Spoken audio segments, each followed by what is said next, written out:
Hello there and welcome, where curiosity settles in for the evening and the quiet corners of science unfold at a gentle pace. This is a place for slow thinking, long stories, and the kind of questions that seem simple at first, but often lead somewhere surprising. Tonight's journey takes us to a cold and powerful moment in North American history, a storm so intense that people who witnessed it struggled to describe what they had seen. It was later called the White Hurricane, a storm that roared across the Great Lakes in November of 1913, bringing winds that rivaled ocean hurricanes, snow that erased entire towns overnight, and waves so large that steel ships simply vanished beneath them. The lakes themselves seemed to harden into something colder and stranger, and in many places it felt as if winter had arrived all at once without warning. Before we begin, I have a small question for you. Where are you listening from tonight? Perhaps you're somewhere warm, somewhere quiet, maybe with a cup of tea nearby or the soft hum of evening outside your window. And what time is it there right now? A storm like the one we're about to explore unfolded across several days, yet each person who experienced it lived through the hours in their own small moment of time. Someone might have looked out a window at a calm lake in the morning, only to see the world transformed by afternoon. Someone else may have been standing on the deck of a ship when the first gust arrived, still unaware of what was building across the horizon. If you find these quiet explorations soothing or interesting, feel free to leave a like on the video or subscribe to the channel. It helps this little corner of calm reach others who enjoy wandering through science, history, and strange events at a slower pace. Now then, let's settle in and begin, because on a calm November evening more than a century ago, the surface of the Great Lakes looked almost peaceful. The air was cool, but not unusual, the kind of cold that people living near the lakes were already used to. Autumn had been slowly fading for weeks. Leaves had fallen, docks were quieter than they had been during summer, and most people assumed winter would arrive gradually as it always did. What they did not yet know was that one of the most violent storms in the history of the Great Lakes was already beginning to assemble. The Great Lakes are often described as inland seas, and that description is not an exaggeration. When people picture lakes, they often imagine something small enough to see across, perhaps with a quiet shoreline and still water. The Great Lakes are nothing like that. Taken together, they form the largest group of freshwater lakes on Earth by surface area. Lake Superior alone is so vast that standing on one shore you cannot see the other side. The horizon stretches out like the ocean. Waves can rise several meters high. Storms can build across hundreds of kilometers of open water. Ships have traveled these waters for centuries, carrying iron ore, coal, timber, grain, and many other goods between the industrial cities that grew around the lakes. By the early 20th century, the lakes were crowded with freighters and passenger ships, moving constantly between ports in the United States and Canada. Detroit, Cleveland, Chicago, Buffalo, and many other cities depended on this network of shipping routes. During the warmer months, the lakes were busy with traffic, and even as autumn approached, many vessels continued to operate, trying to finish as many journeys as possible before ice closed the shipping season. November on the Great Lakes is always a complicated month. Summer warmth is long gone, but winter does not yet have full control. Cold air masses begin moving south from Canada, while relatively warmer air sometimes drifts up from the south. When these different air systems collide above the open water of the lakes, storms can develop quickly. The lakes themselves hold heat from the summer months, and that stored warmth can feed weather systems in unpredictable ways. Sailors who worked the lakes understood this pattern well. They had a saying that circulated among crews for generations. The phrase was simple and direct. November gales. Everyone who worked the lakes knew what that meant. November storms had a reputation for arriving suddenly and bringing dangerous winds. Even experienced captains treated the season with caution. Still, storms were part of life on the lakes. Ships were built to handle rough water. Crews were used to strong winds and heavy waves. A difficult storm might delay a journey or push a vessel off course. But most sailors believed they could handle whatever the lakes decided to throw at them. The storm that began forming in early November of 1913 would challenge that confidence in ways nobody expected. Weather forecasting in 1913 looked very different from what we know today. Modern meteorologists rely on satellites, radar networks, computer models, and constant streams of atmospheric data. In the early 20th century, forecasts depended mostly on surface observations collected from weather stations. These reports were transmitted by telegraph, and meteorologists used them to piece together a rough picture of developing weather systems. This method worked reasonably well for ordinary storms, but it had limitations. Large weather patterns could move faster than the reporting network could track them. Important details about upper-level winds and atmospheric structure were simply invisible to the instruments available at the time. During the first days of November 1913, a series of low-pressure systems began moving across the central United States and Canada. Each one carried strong winds and cold air.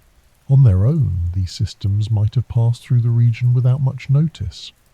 But something unusual began to happen as they approached the Great Lakes. Instead of continuing eastward and weakening, the systems started interacting with one another. Cold air from the north collided with warmer air from the south. Pressure gradients intensified, winds strengthened. What had started as separate weather disturbances gradually began merging into a single, much larger system. On the morning of November the 7th, conditions across the lake still appeared manageable. Winds were noticeable, but not extreme. Many ships continued their scheduled routes. Cargo vessels loaded with iron ore left ports along Lake Superior and Lake Michigan. Passenger steamers carried travellers between cities along the shores.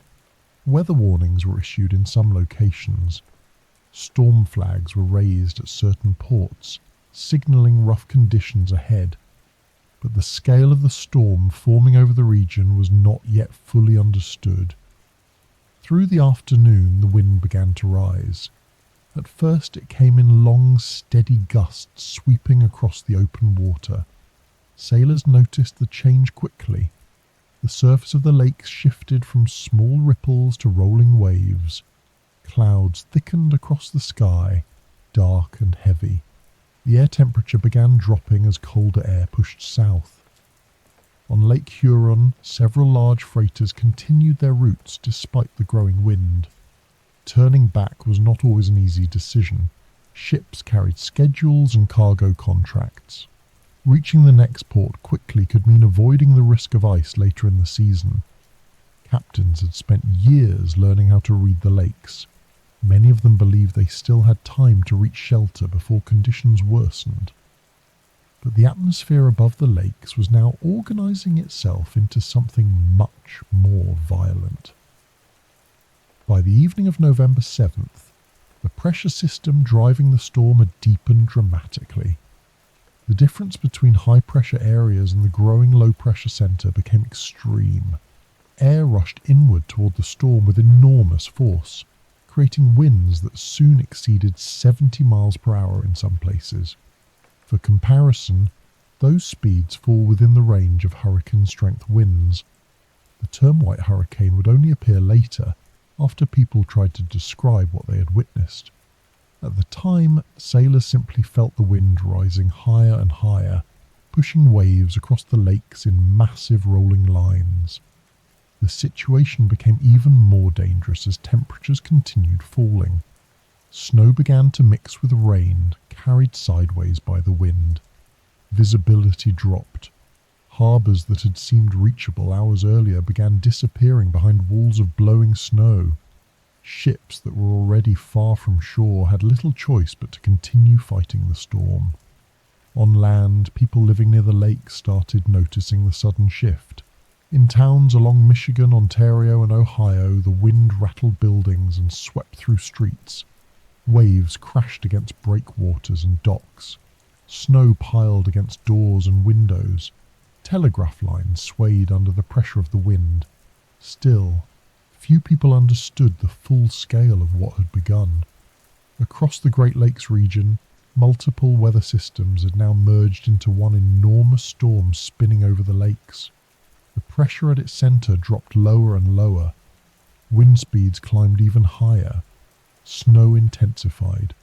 Night fell across the lakes and the storm continued to strengthen. Out on the water, captains struggled to keep their vessels pointed into the waves.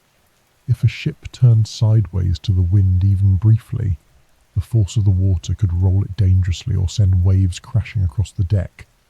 Engines strained against the wind. Crews worked in freezing conditions, ropes stiffening with ice as spray from the waves coated everything in a thin, hard layer. The lakes, which had appeared calm only a day earlier, now looked more like an ocean during a severe storm. Some captains attempted to reach the nearest harbour. Others decided the safest option was to ride out the storm in open water, where they had room to manoeuvre. Each decision carried its own risks. Snow continued falling through the night, driven sideways by the wind. In many areas, visibility dropped to almost nothing. Ships that might normally have seen each other miles away could barely detect lights through the storm. Back on land, telegraph operators struggled to keep communication lines active. Weather stations continued sending reports, but the pattern forming across the region was unlike anything most forecasters had seen. By the early hours of November 8th, the storm had grown into a powerful cyclone centered directly over the Great Lakes. And this was only the beginning of what the storm would become. Morning eventually arrived over the Great Lakes, although in many places the word morning felt a little misleading. The sky was heavy with thick clouds, the air was sharp and cold, and the water stretching across the horizon looked darker than usual. Along the shorelines of several states and provinces, people stepped outside and noticed that the wind had not settled during the night. In fact, it seemed stronger than before. Waves rolled toward the shore in long, powerful lines, slamming against docks and stone breakwaters with steady force. To understand why the storm that was forming would become so destructive, it helps to pause for a moment and look at the lakes themselves. The Great Lakes are often introduced in geography lessons as 5 large bodies of water sitting between the United States and Canada. On paper, they are labelled simply Superior, Michigan, Huron, Erie, and Ontario. But when people actually see them for the first time, many are surprised by how enormous they are. Standing on the shore of Lake Superior or Lake Michigan can feel very similar to standing on the coast of the ocean. The water stretches outward until it disappears beyond the curve of the earth. Waves rise and fall across the surface. The horizon seems endless. If you watch carefully, you might notice ships far away that look like tiny shapes floating against the sky, slowly moving across the line where water meets air. Together, these 5 lakes contain about 20% of the world's surface fresh water. That is a staggering amount of water sitting in the middle of a continent. If all that water were gathered into a single body, it would cover an area larger than many countries. Lake Superior alone holds more water than the other 4 lakes combined. The size of these lakes means they behave very differently from smaller inland lakes. A small lake might respond quickly to changes in wind or temperature. Waves may rise and fall, but they remain limited by the lake's short distance from one shore to the other. The Great Lakes, however, allow wind to travel across vast stretches of open water. Meteorologists call this distance the fetch. which simply means how far the wind can move across water without interruption. When the fetch is long, the wind has more time to transfer energy into the water. That energy builds waves that grow taller and stronger the longer the wind continues. On the Great Lakes, the fetch can stretch hundreds of kilometers depending on the direction of the wind. This means that when powerful storms arrive, waves can become enormous. Lake Superior, the largest of the five, is especially known for this. It stretches roughly 560 kilometers from west to east and reaches depths of more than 400 meters in some places. During major storms, waves on Superior can exceed 9 meters in height. Those waves roll through the water like moving hills, carrying enormous force. Lake Michigan sits directly south of Lake Superior and is connected to Lake Huron through the narrow Straits of Mackinac. Michigan is the only Great Lake entirely within the United States, bordered by the states of Michigan, Wisconsin, Illinois, and Indiana. Chicago, one of the largest cities in North America, sits along its southwestern shoreline. Lake Huron, which lies east of Michigan, is another massive body of water filled with countless islands and long shorelines. It is home to Georgian Bay, a large bay filled with rocky islands that sailors sometimes describe as a maze of channels and narrow passages. Lake Erie is the shallowest of the 5 lakes, but it can still produce powerful storms. Because of its shallow depth, Erie reacts quickly to wind and temperature changes. Waves there can become chaotic and steep, rising quickly during strong storms. Finally, Lake Ontario sits at the eastern end of the system. It receives water flowing from the other lakes through the Niagara River, which famously forms Niagara Falls before the water continues into Ontario and eventually out to the Atlantic Ocean through the St. Lawrence River. All 5 lakes are connected through rivers and channels, forming a giant freshwater system that drains toward the ocean. Water entering Lake Superior eventually makes its way through the entire chain, travelling hundreds of kilometers before reaching the sea. For centuries, these lakes have served as natural highways across the centre of North America. Long before modern cargo ships appeared, indigenous communities travelled the lakes using canoes built from wood and bark. These communities understood the lakes deeply. They knew which winds were dangerous, which currents were strong, and which shorelines offered safe passage during storms. Later, European explorers arrived and began mapping the lakes. French voyageurs carried furs and goods along these waters during the fur trade era. Over time, settlements grew along the shores, and the lakes gradually became centres of trade and transportation. By the late 19th and early 20th centuries, the Great Lakes had transformed into one of the busiest shipping networks in the world. Large freighters moved iron ore from mines near Lake Superior to steel mills in cities like Detroit and Cleveland. Grain travelled from farms across the Midwest to ports where it could be shipped to distant markets. Coal, lumber, machinery, and countless other goods moved across the lakes throughout the shipping season. These ships were impressive machines for their time. Many were made of steel and measured more than 150 meters long. Their engines pushed them steadily across the water, even during rough weather.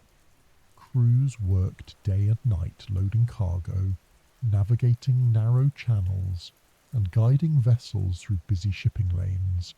Yet despite their size and strength, these ships still faced a powerful opponent whenever storms arrived.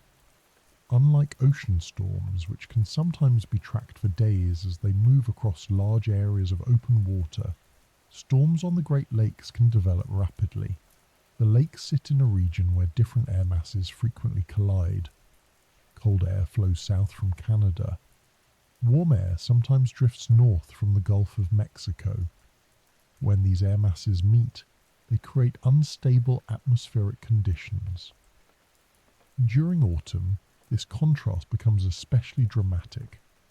The lakes remain relatively warm after absorbing heat throughout the summer months.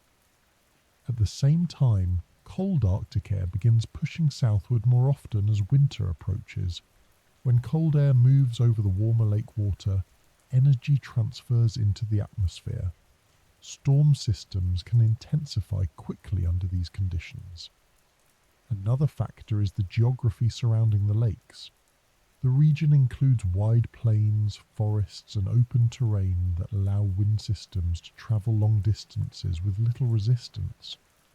When strong pressure differences develop in the atmosphere, winds can accelerate dramatically as they sweep across the lakes.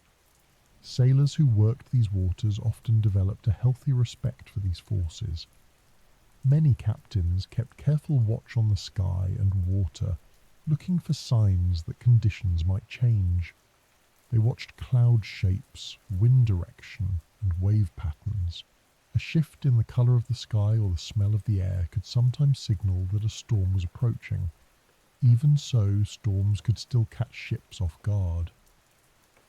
One of the most challenging aspects of the Great Lakes is that storms can build waves that reflect off shorelines and interact with other waves. This can produce chaotic water conditions where waves approach from multiple directions. A ship might climb one wave only to meet another crashing across its side. Water could pour over the deck, freezing in the cold air and adding dangerous weight. And freezing water is another serious challenge on the lakes during late autumn and early winter. When waves crash over a ship during freezing temperatures, the spray can quickly turn to ice.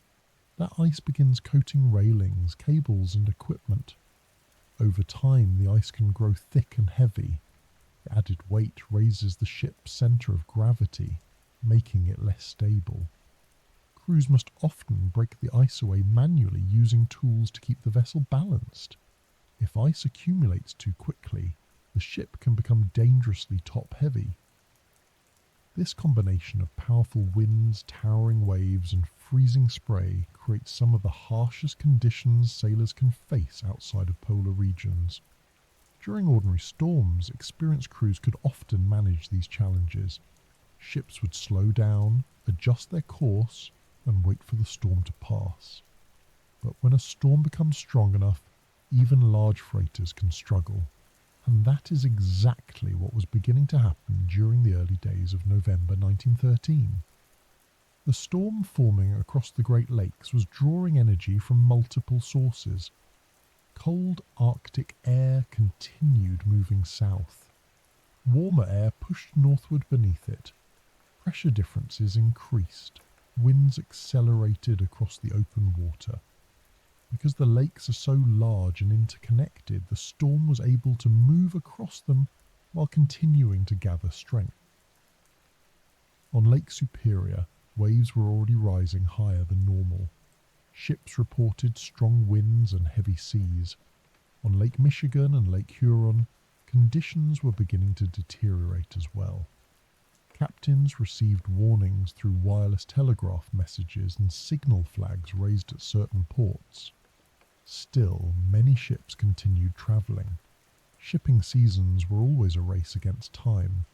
Once winter ice formed across the lakes, navigation would become impossible until spring. Crews and companies tried to complete as many deliveries as possible before the season ended. Turning back meant delays and financial losses. So ships pressed forward into the wind. Along the shorelines, residents watched the water with growing concern. Waves rolled toward beaches and docks in steady lines. In some areas, the wind carried spray far inland, coating trees and buildings with a thin layer of ice. The lakes looked restless, shifting under the pressure of the storm building above them. What made the situation particularly dangerous was that the storm was not simply passing across the region. Instead, the pressure system was deepening and reorganizing directly over the lakes themselves. This meant that the winds would not quickly move on. They would continue strengthening. As the storm tightened its circulation, winds began blowing from multiple directions across different parts of the lakes. This created confused wave patterns where water surged unpredictably. Ships attempting to maintain a steady course found themselves climbing steep waves only to plunge into deep troughs seconds later. Communication between vessels also became more difficult. Snow and heavy cloud cover reduced visibility. Wireless messages were sometimes interrupted by atmospheric interference. Some captains began reconsidering their routes. But by the time the true scale of the storm became clear, many ships were already deep within the vast inland seas of the Great Lakes, and the winds were still rising. November has always been a complicated month along the shores of the Great Lakes. It sits directly between two very different seasons, and the lakes feel that change more strongly than almost anywhere else in North America. By the time November arrives, the warmth of summer has faded. Trees along the shorelines have already dropped most of their leaves. The air carries a steady chill that hints at the colder months ahead, yet the lakes themselves still hold on to a surprising amount of heat. All summer long, sunlight pours into the surface of the water. Because water stores heat very efficiently, the lakes warm slowly during the summer months and then release that heat slowly once autumn arrives.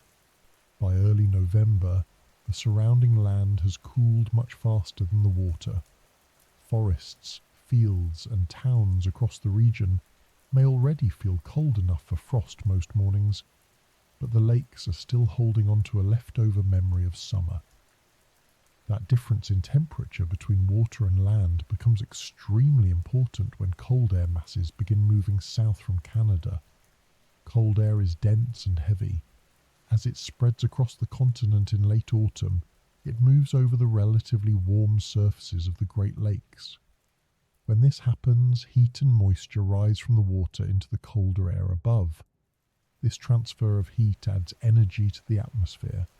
The result is unstable air that encourages cloud formation, strong winds, and rapidly developing storms. Meteorologists sometimes describe this as the lakes feeding the atmosphere. When the conditions line up correctly, storms can grow surprisingly quickly over the Great Lakes.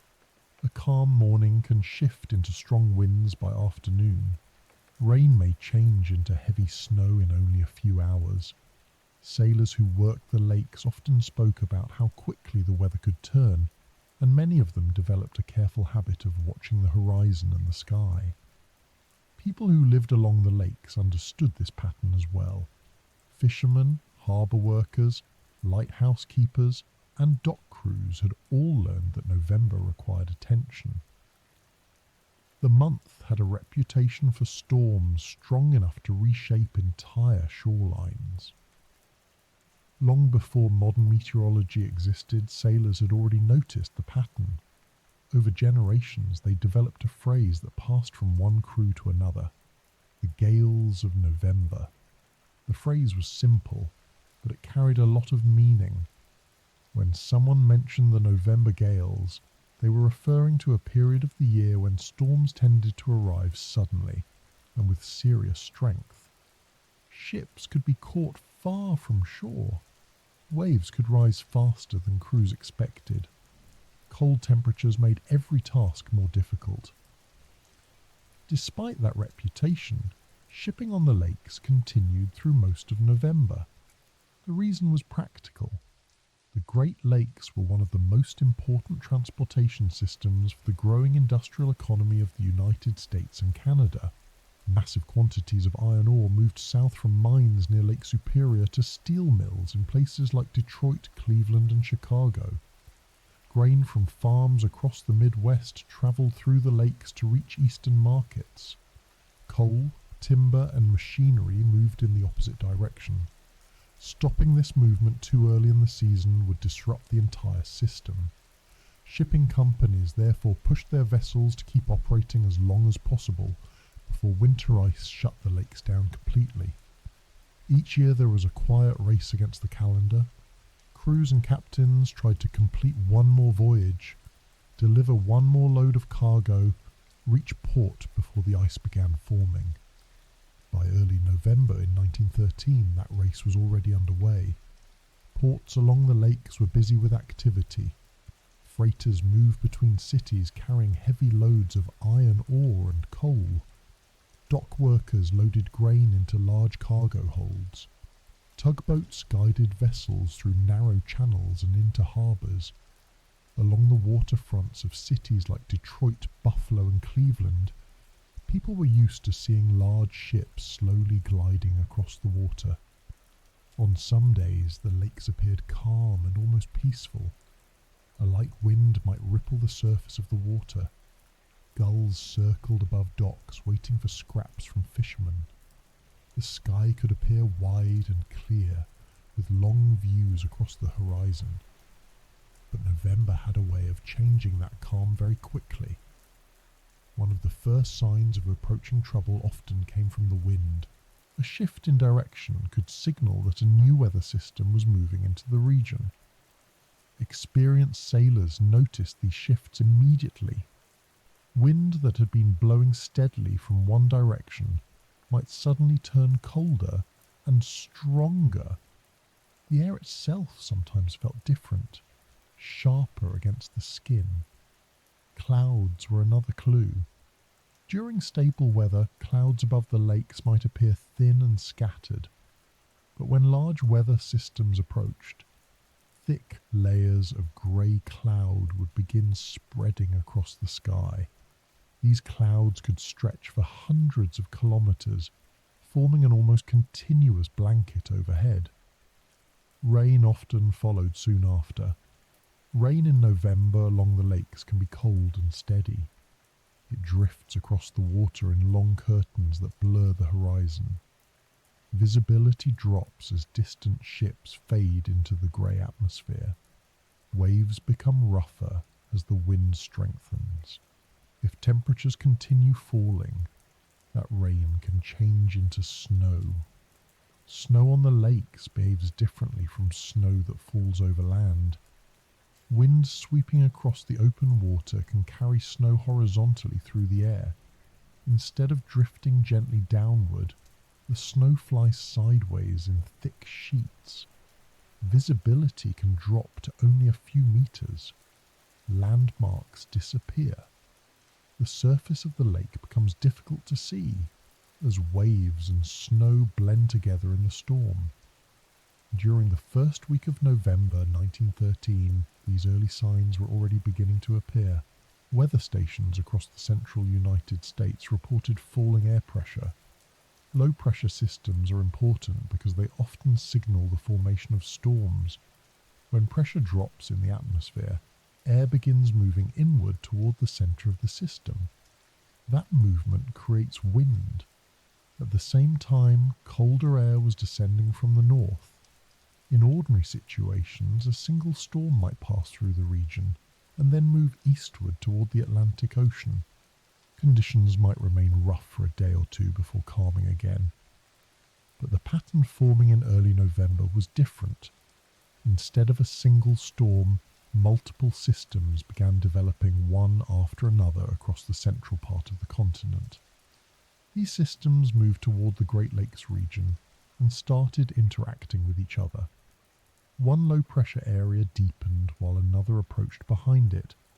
Cold air pushed southward, while slightly warmer air continued flowing north from the lower United States. Meteorologists today would recognize this setup as a strong atmospheric clash between different air masses. In 1913, the tools available to forecasters were limited. Weather observations came from stations spread across large distances. Reports travelled by telegraph lines that sometimes took hours to reach forecasting offices. The overall pattern developing across the continent was difficult to see clearly in real time. Even so, warnings were issued. Storm signals were raised at various ports around the Great Lakes. These signals used large flags to communicate weather warnings to ships in harbour. A square red flag with a black centre indicated a storm warning. Two flags raised together meant even stronger winds were expected. Sailors who saw those signals understood their meaning. But warnings alone did not always stop ships from leaving port. Captains often had to balance caution with the demands of their schedules. If every storm warning prevented travel, many ships would remain idle for weeks. Experienced captains believed they could navigate through rough weather if necessary. Most storms that crossed the lakes, after all, eventually passed. By November 7th, winds across several lakes had begun strengthening noticeably. On Lake Superior, waves rolled across the water in broad lines that rose higher with each passing hour. The sky was heavy with thick clouds, and the air temperature continued dropping. Several large freighters were already underway, carrying iron ore toward ports farther south. On Lake Michigan and Lake Huron, conditions were also deteriorating. Winds pushed whitecaps across the surface of the water. Spray drifted through the air near shorelines. Some captains began steering their vessels toward protected harbours where they could wait out the storm. Others pressed forward. For many ships, turning around meant adding days to their journey. Harbours were not always nearby, and navigating into them during rough conditions could be just as dangerous as remaining in open water. Meanwhile, the atmosphere above the lakes continued changing. As the different pressure systems moved closer together, the difference between high pressure and low pressure regions increased dramatically. The larger this difference becomes, the stronger the wind tends to blow. Air naturally moves from areas of high pressure toward areas of low pressure, and when the contrast grows intense, the resulting winds can become extremely powerful. By the evening of November the 7th, the pressure drop across the region was becoming significant. Meteorologists at the time recorded readings that suggested the storm was strengthening faster than expected. Winds reported by ships and coastal stations were already reaching dangerous levels. Waves were rising higher than usual for early November. Still, the most violent part of the storm had not yet arrived. The lakes, with their enormous surface area, were providing the storm with a steady supply of moisture and energy. Cold air sweeping across the relatively warm water created strong upward currents in the atmosphere. These currents helped deepen the developing low-pressure system. In simple terms, the lakes were helping the storm grow. Night fell across the region, with strong winds already shaking coastal towns. In many places, rain turned into snow as temperatures dropped further. The snow did not fall gently. It blew sideways across streets and harbours, pushed by powerful gusts. Out on the open water, ships climbed and plunged through rising waves. Crews worked through the darkness, adjusting course, securing cargo, and watching the sky. Many of them had seen storms before. They had felt the lakes grow rough and had navigated through heavy weather. But the conditions forming around them were becoming something far larger than a typical November gale. The atmosphere above the Great Lakes was now preparing to unleash one of the most powerful inland storms ever recorded in North America. And by morning, the wind would grow even stronger. By the time the morning of November 8th arrived across the Great Lakes region, something in the air had clearly changed. The previous day had already been uncomfortable. Winds had been strong, waves had been rising, and clouds had thickened across the sky. Sailors and dock workers had noticed the shift and spoken about it quietly among themselves. But storms were part of life on the lakes. Rough weather alone was not unusual. What made this morning different was the sudden intensity of everything. The wind was no longer simply strong, it had become relentless. Across Lake Huron, Lake Michigan, and Lake Superior, the atmosphere seemed to tighten like a giant invisible spring. Air pressure dropped rapidly as the storm system deepened. The difference between surrounding high-pressure air and the low-pressure center over the lakes created a powerful force that pulled air inward from every direction. That air did not move gently. It rushed toward the storm with violent speed. Weather stations around the region began reporting wind gusts exceeding 70 miles per hour. In modern measurements, that is strong enough to qualify as hurricane-force wind. For people living along the lakes at the time, the comparison to a hurricane did not yet exist in common conversation, but the experience felt similar. The wind roared continuously, trees bent under the pressure, chimneys rattled on rooftops, waves slammed against docks with such force that spray rose high into the air before freezing in the cold. Along the shoreline of Lake Huron, residents who stepped outside that morning could barely stand upright. The wind pushed against them with steady strength, tugging at coats and hats. Snow had begun falling during the night, and now it moved sideways across streets in thick sheets. Visibility dropped to almost nothing in some places. What had begun as a storm was now becoming something much larger. Over the open water of the lakes, the wind had even more room to accelerate. With hundreds of kilometres of open fetch available, the wind poured energy into the surface of the water. Waves rose rapidly. Crests of white foam tore away from the tops of the waves and flew through the air like torn paper. Ships already at sea faced conditions that changed by the hour. Large freighters that had seemed stable the previous day were now climbing enormous swells before dropping sharply into the troughs between waves. When a ship descended into one of those troughs, the surrounding water rose high above the deck. Seconds later, the vessel would climb upward again, engines pushing against the storm. Crews struggled to maintain control. One of the greatest dangers during storms on the Great Lakes is the sudden shift of wind direction. If the wind changes quickly, waves that had been moving in one direction can collide with waves forming from another direction. This creates chaotic seas where water seems to move unpredictably. That was exactly what was beginning to happen. As the storm deepened, winds across different parts of the lakes began blowing from different directions. On Lake Huron, the wind howled from the northwest. On Lake Michigan, it shifted between west and north.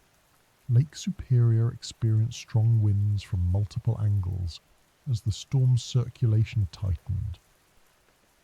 This created wave patterns that sailors described as confused seas. Instead of long, rolling waves moving steadily in one direction, the water became chaotic. Waves crossed each other at sharp angles. Some rose steeply and then collapsed suddenly. Others surged beneath ships in unexpected bursts of motion. Even large vessels struggled to maintain balance in those conditions. Meanwhile, the temperature continued dropping. Cold air pouring down from Canada swept across the lakes and mixed with the moisture rising from the water. Rain that had fallen earlier turned into heavy snow. The snow did not fall softly.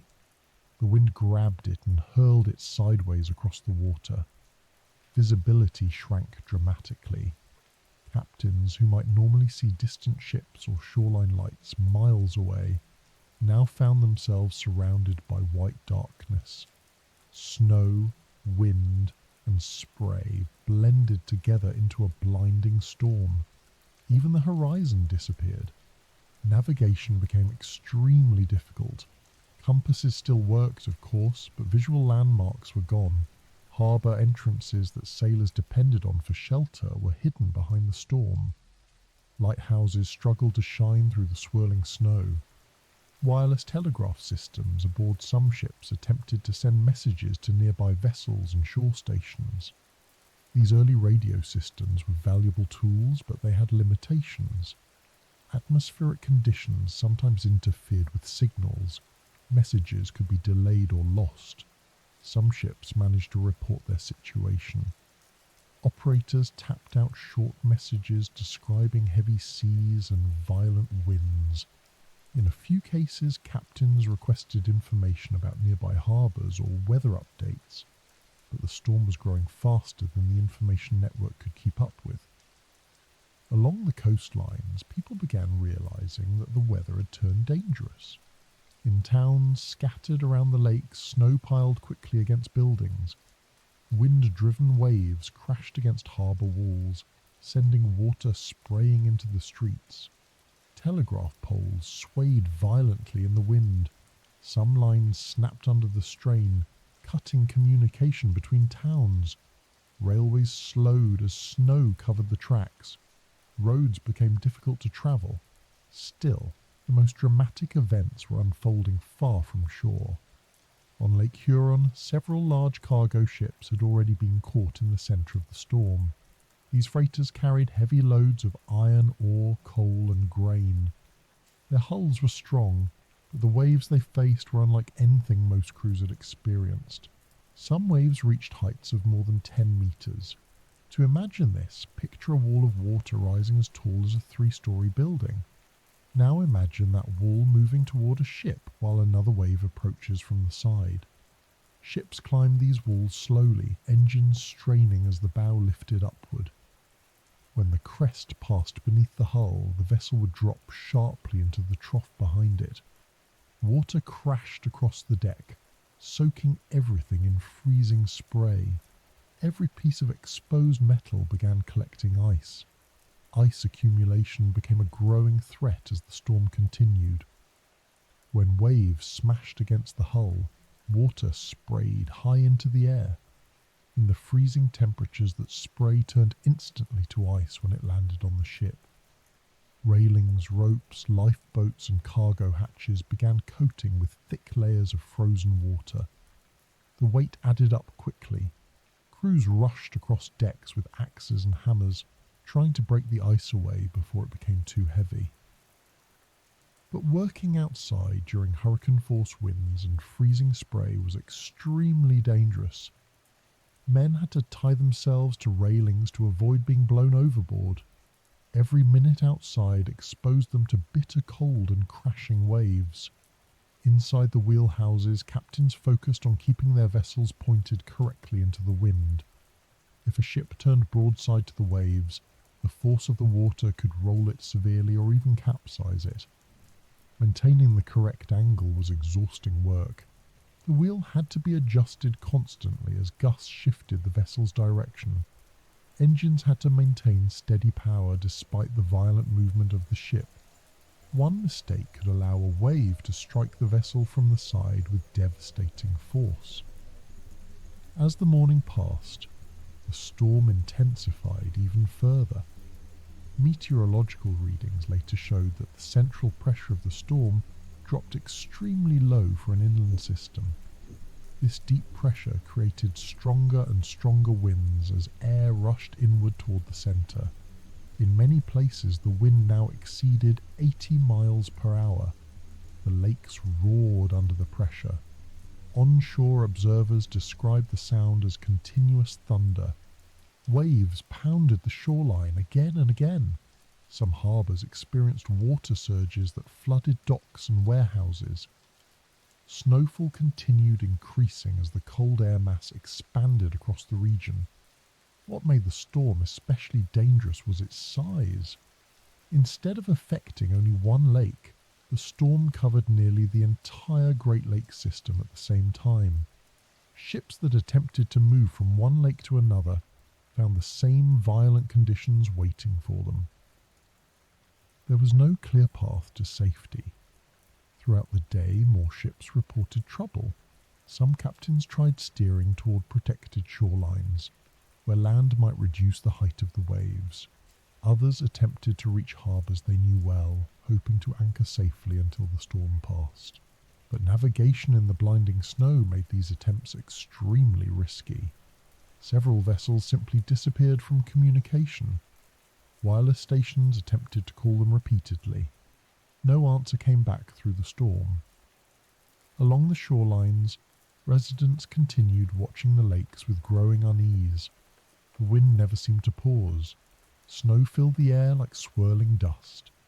The water beyond the harbour walls looked wild and chaotic. Few people yet realised how many ships were fighting for survival out there. The storm that meteorologists would later call the White Hurricane had now reached full strength, and the most dangerous hours were still ahead. By the afternoon of November 8th, the storm over the Great Lakes had reached a level of intensity that few people in the region had ever witnessed. The wind had been strong since early morning, but now it seemed to be doing something entirely different. Instead of arriving in occasional gusts, it had become a constant force pressing across the lakes and shorelines without pause. People living near the water described the sound first. It was not the normal whistle of wind around buildings or the rush of air through trees. Instead, it was a deep, steady roar that filled the air continuously. The sound came from several directions at once. Wind pushed across rooftops, swept through streets, rattled windows, and slammed into the shoreline where enormous waves were crashing against stone walls and docks. Outside, even walking became difficult. In cities like Cleveland and Detroit, residents who stepped outside struggled to keep their balance. The wind pushed hard enough to knock hats from heads and tear loose objects from porches and yards. Snow that had begun falling earlier in the day was no longer drifting downward. It was racing sideways across the ground, pulled along by the storm. This kind of wind was unusual for the region. Most storms that passed through the Great Lakes produced strong gusts that came and went. But the winds now blowing across the lakes were not behaving like ordinary storm winds. They were sustained, violent, and increasingly powerful. Weather stations across the region began recording measurements that surprised even experienced observers.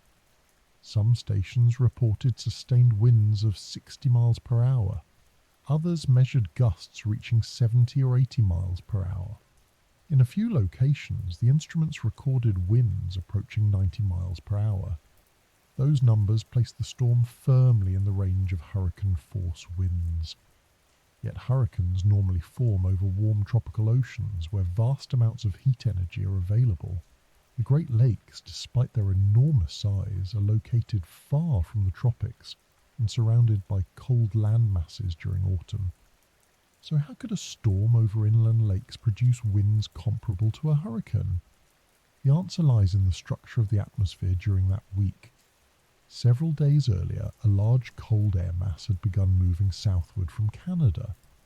This air mass was extremely cold and dense, pushing downward across the central part of the continent. At the same time, a somewhat warmer and more humid air mass was drifting northward from the southern United States. When these two air masses met near the Great Lakes, the atmosphere became unstable. Cold air naturally sinks beneath warmer air, while warmer air tends to rise. As the two air masses collided, powerful upward motions developed in the atmosphere. These rising currents helped strengthen the developing low-pressure system over the region. As the pressure dropped, the difference between the low-pressure center and the surrounding high-pressure air grew larger. That difference is what drives wind.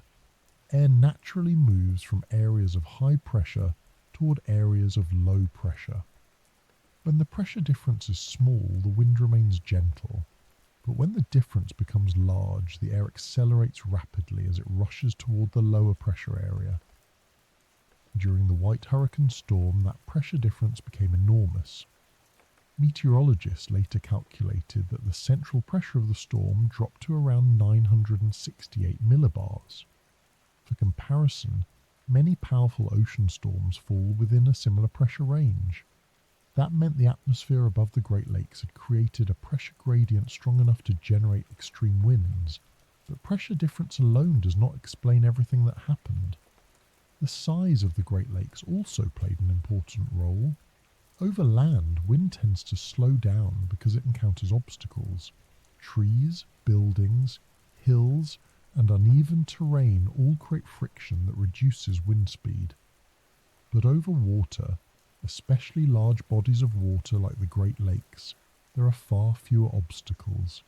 The wind can move freely across the surface. This allowed the storm's winds to accelerate dramatically as they swept across hundreds of kilometers of open water. Once the wind gained speed, it transferred energy directly into the surface of the lakes, building enormous waves and throwing spray high into the air. Ships caught in the storm experienced these winds in the most direct way possible. Out on Lake Huron, freighters struggled to hold their course as the wind battered their hulls.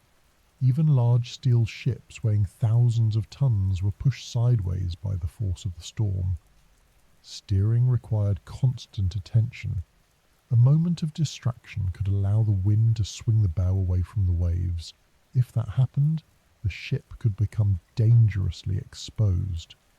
When waves strike the side of a vessel instead of the bow, the force can roll the ship violently.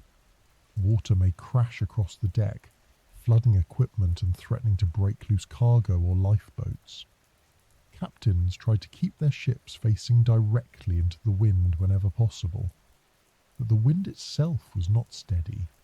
One of the most frightening aspects of the storm was how quickly the wind direction could change. Because the storm system covered such a large area, different parts of the lakes experienced winds from slightly different directions. As the centre of the storm moved and deepened, those directions shifted. A ship that had been steering into the wind might suddenly find the wind hitting from the side. Crews struggled to respond quickly enough.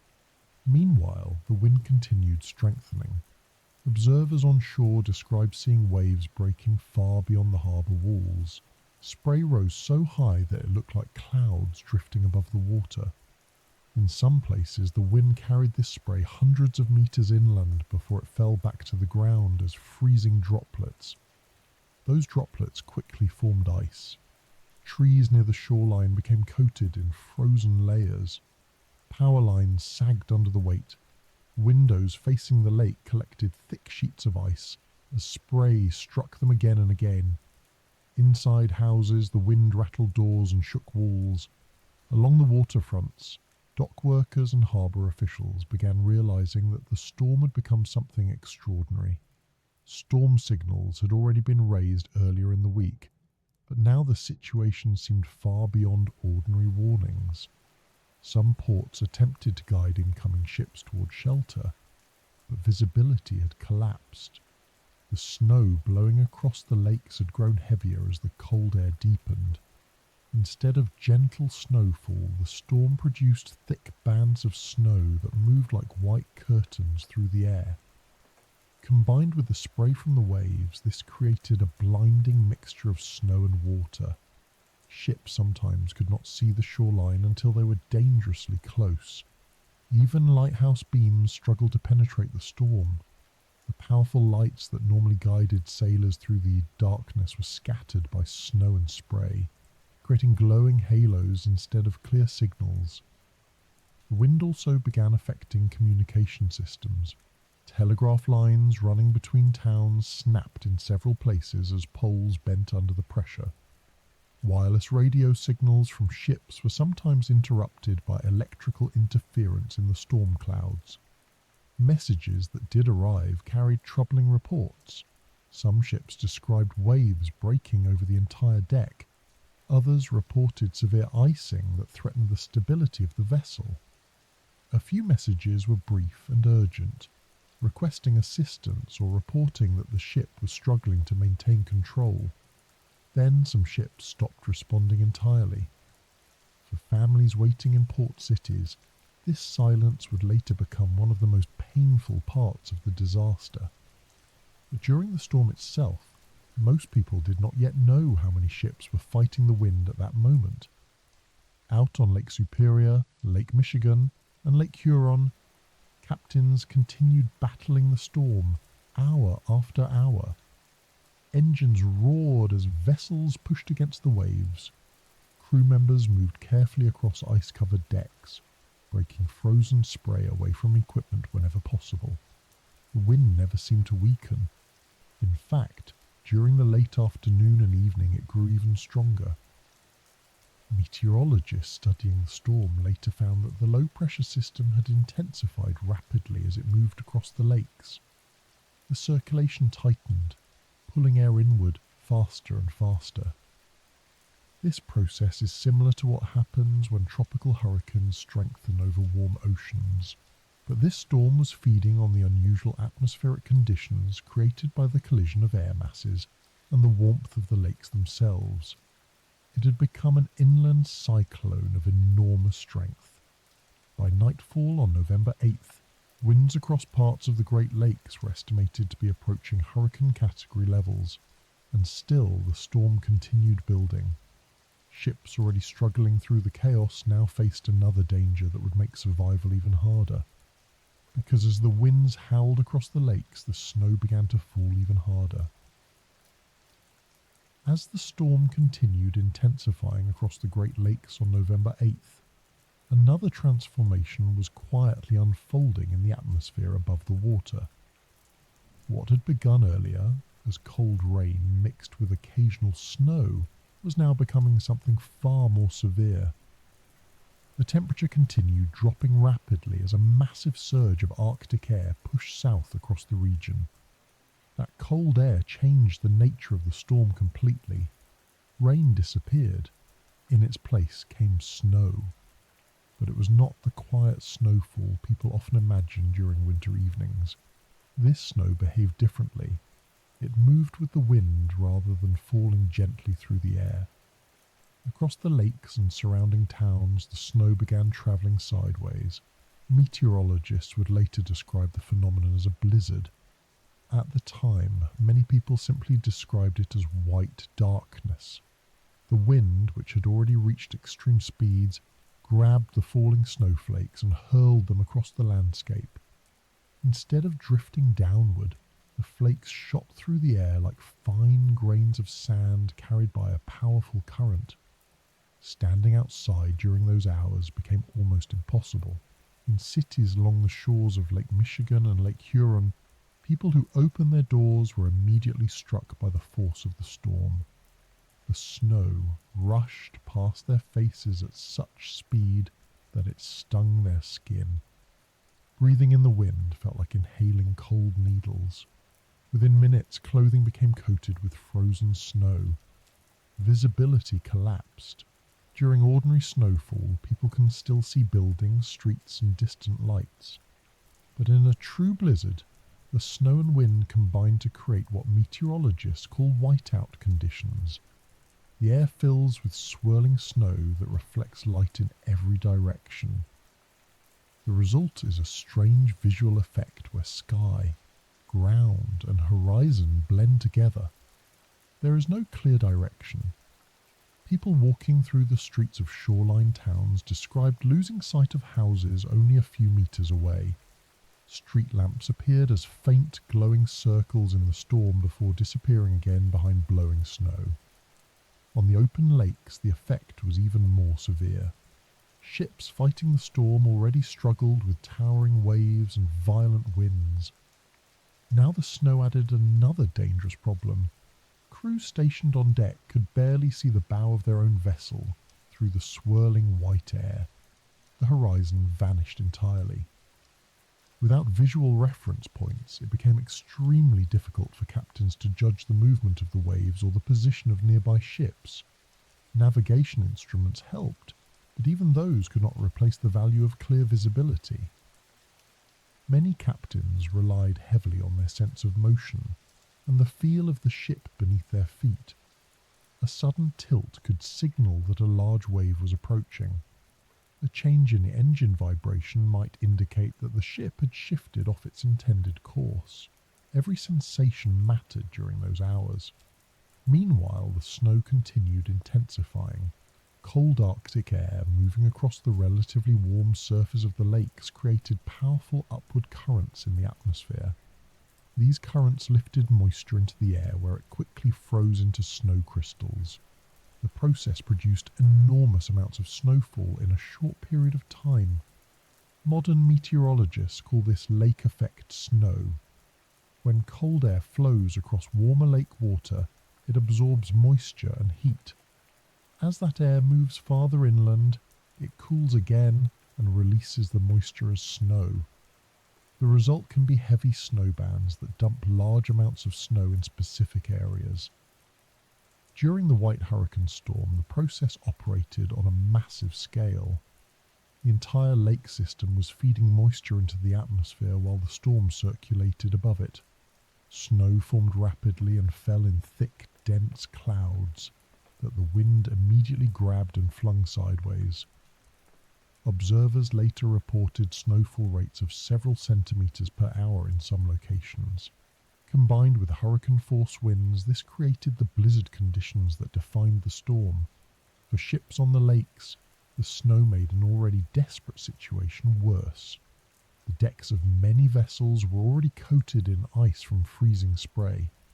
Each wave that crashed across the bow sent water flying through the air. That water froze instantly upon landing on railings, cables, and equipment.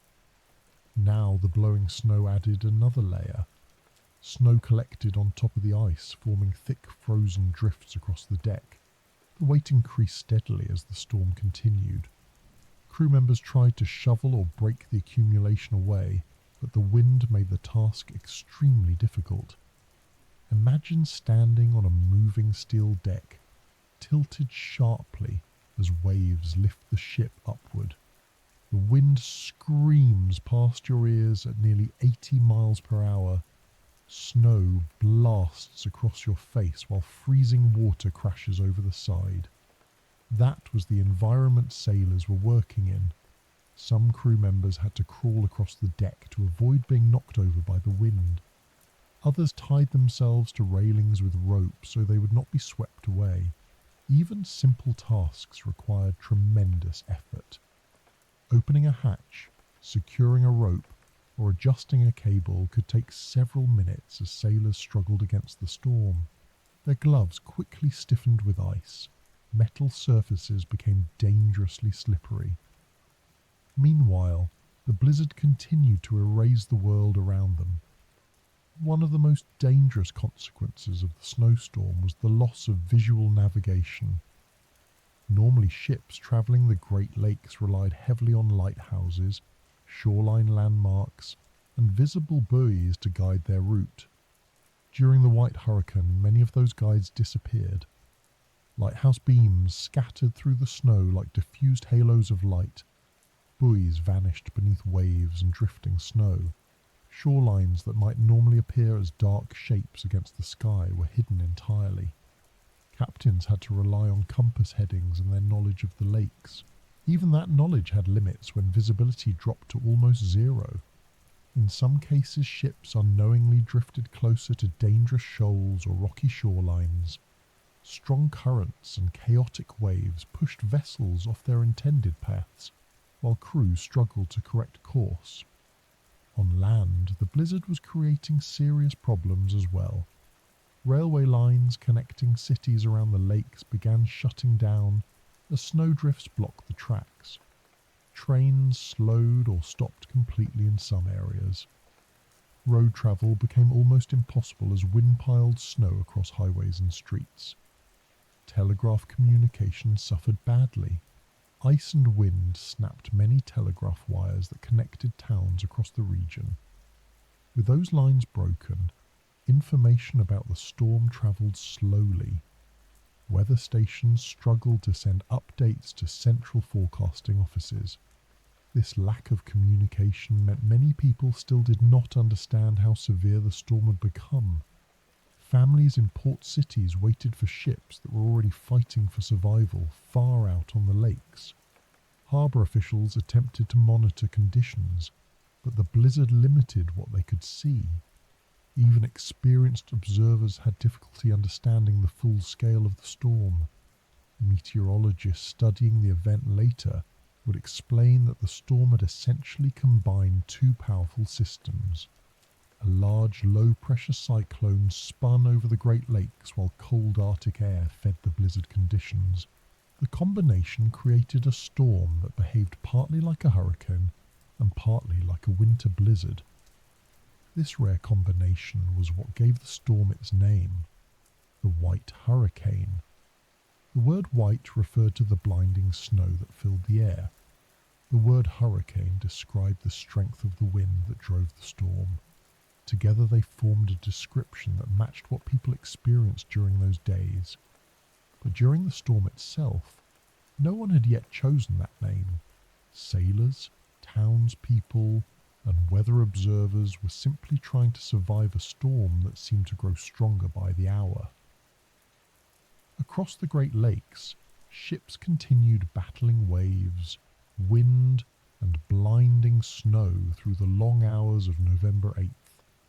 Some captains still believed they could guide their vessels towards shelter if they held out long enough. Others realized that reaching land might no longer be possible. And as darkness approached again, the storm entered its most dangerous phase. By the evening of November 8th, the storm had tightened its grip on the Great Lakes with frightening certainty. What had begun as a violent weather system during the morning had now become something far more dangerous. The wind had not weakened for even a moment. The snow had not slowed. Instead, the entire system seemed to grow heavier, colder, and more relentless as the day wore on. Out on the water, ships were already deep within the chaos. The Great Lakes shipping network in 1913 was busy even this late in the season. Freighters carrying iron ore from the mining regions of Minnesota and Michigan were moving towards steel-producing cities along the lower lakes. Coal shipments travelled north. Grain vessels moved east toward ports where cargo would continue toward the Atlantic. Many of these ships had left port before the worst warnings were issued. Captains had seen storms before. Most of them believed they could navigate through rough weather if they handled their vessels carefully. These ships were large, made of steel, and designed specifically for the heavy conditions that sometimes developed on the lakes. But the storm that had formed across the region was testing those limits. Across Lake Huron alone, dozens of vessels were attempting to cross the water when the storm reached full strength. Some ships were heading north. Others were moving south toward the St. Clair River and Lake Erie. A few had already tried turning back toward harbours along the Michigan or Ontario coast. Unfortunately, the storm was now too large for simple escape. Wherever a ship turned, the same violent wind and waves waited ahead. Take a moment to imagine the conditions on one of those freighters. The vessel rises slowly on the front of a massive wave. The bow lifts higher and higher until the propeller at the stern briefly struggles to stay beneath the water. Then the ship tips forward as the crest passes beneath the hull.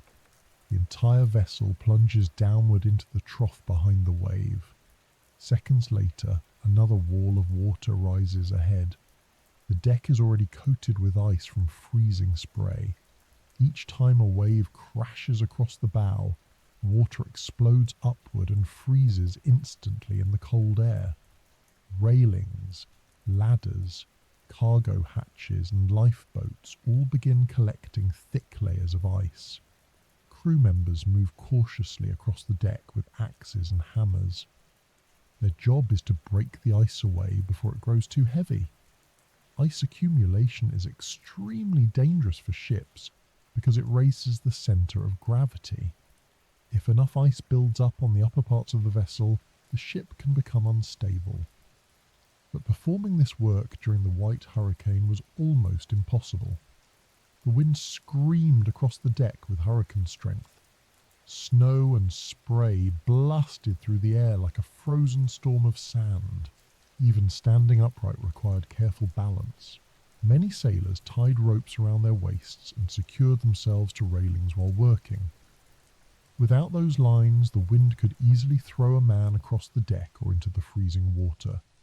Inside the wheelhouse, the captain and helmsman fought to maintain control. The steering wheel had to be adjusted constantly as the ship was pushed by wind and waves. Engines strained against the storm, maintaining just enough forward power to keep the bow facing into the waves. If the vessel turned sideways, even briefly, the results could be catastrophic. A powerful wave striking the side of a ship can roll it violently. Water can pour across the deck and into cargo holds or engine compartments. In extreme cases, the vessel may capsize entirely. Captains knew this risk well.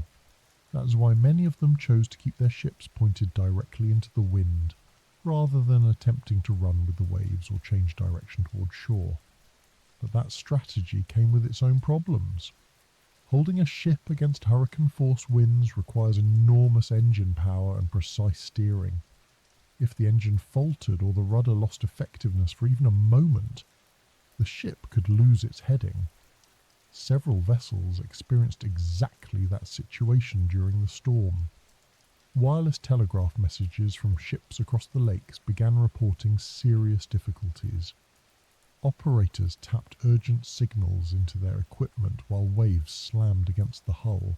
Some messages described massive waves breaking over the bow. Others warned about heavy ice forming on the decks and superstructures. A few ships reported losing lifeboats or deck equipment after waves tore them away. The storm was not only attacking ships with wind and water, it was also dismantling their ability to respond. Visibility had dropped to nearly zero in many areas. The sideways snow filled the air with a thick white haze. Even powerful lighthouse beams struggled to penetrate the storm. Ships attempting to locate safe harbour often found themselves unable to see the shoreline until they were dangerously close. On Lake Huron, one of the busiest shipping routes in the system, the situation became especially severe. Large freighters were scattered across the lake, each fighting its own battle with the storm. Waves climbed higher with every passing hour as the wind continued feeding energy into the water. Some waves were estimated to reach heights of 10 meters or more. When a wave of that size crashes into a steel hull, the impact shakes the entire vessel. Plates of metal groan under the pressure. Water floods across the deck, carrying loose objects with it. For sailors standing outside, each wave felt like being struck by a wall of freezing water. Inside the ships, conditions were hardly comfortable either.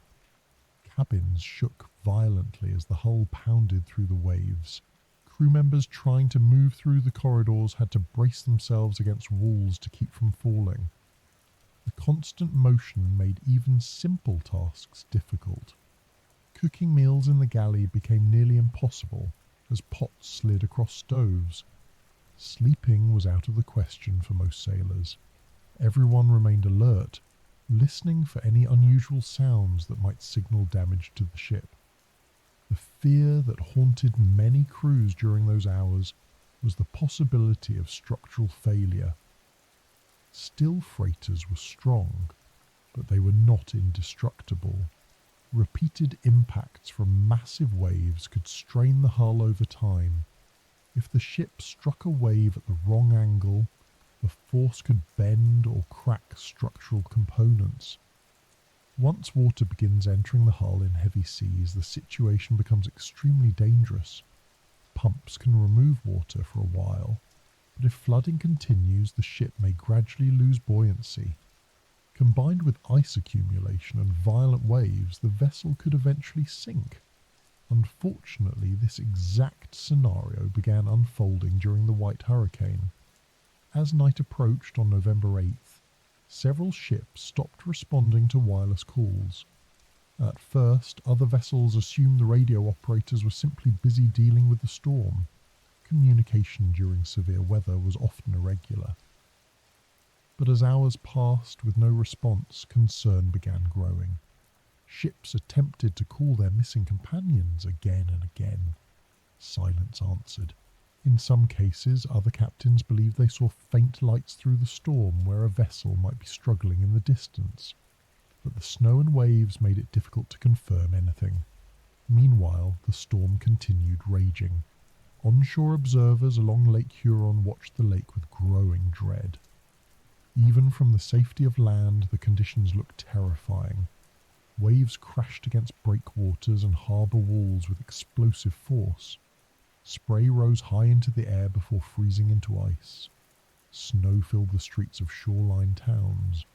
Few people yet understood how many ships were caught out there in the darkness.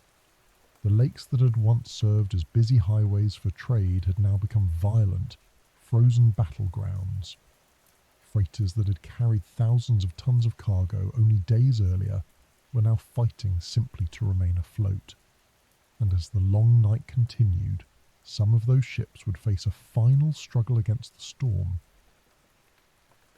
As the storm continued to tighten its grip across the Great Lakes on November 8th, the violence of the weather was no longer limited to the open water. Along the shorelines, in the places that sailors normally trusted as safe shelter, the storm was transforming the harbours themselves into something unrecognisable. Ports that usually offered protection from rough water were beginning to freeze. During calmer winters, ice on the Great Lakes forms gradually. Temperatures fall slowly through late November and December. Thin sheets of ice begin appearing near the shoreline first, forming quiet patterns along the edges of the water. Harbours sometimes develop floating plates of ice that bump gently against docks and piers. But the conditions during the White Hurricane were nothing like that slow seasonal process.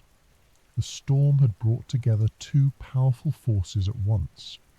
The first was the extreme wind that continued roaring across the lakes. The second was the sudden arrival of very cold Arctic air.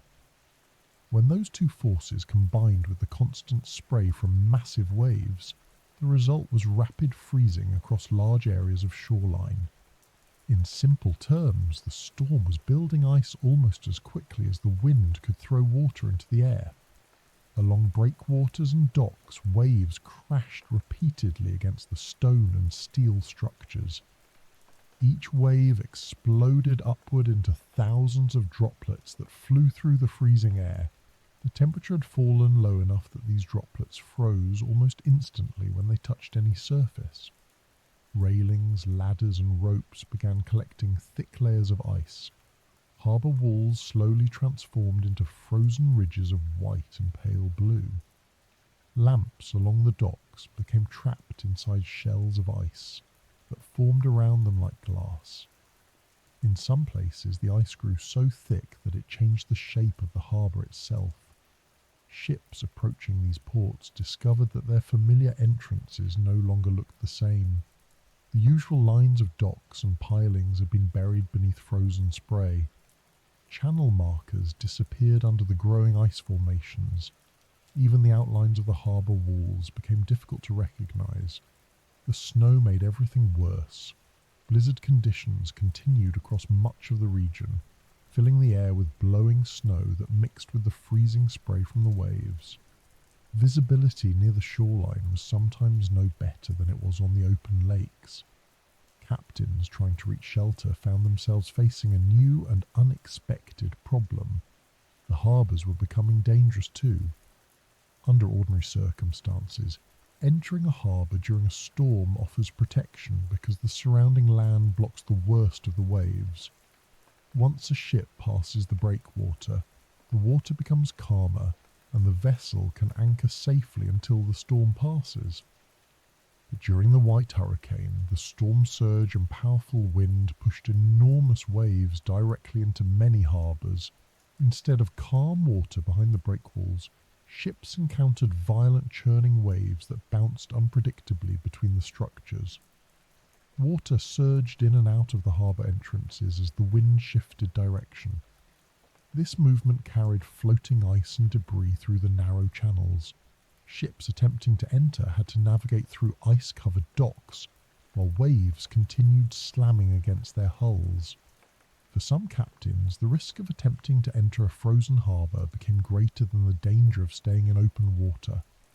Imagine steering a large steel freighter through a narrow harbour entrance, while wind screams across the deck, snow fills the air, and waves crash into the sides of the vessel. Now imagine that the harbour walls themselves are coated with thick ice, making them slippery and difficult to judge in the blizzard. One wrong turn could send the ship crashing directly into the frozen structure. Several vessels that attempted to reach shelter during the storm were forced to abandon the effort and turn back toward open water. Harbour officials on shore could see the struggle unfolding. Lighthouse keepers, dock workers, and residents of coastal towns watched the lakes with growing concern. Through the swirling snow, they occasionally spotted ships moving slowly near the harbour entrances, their outlines barely visible through the storm.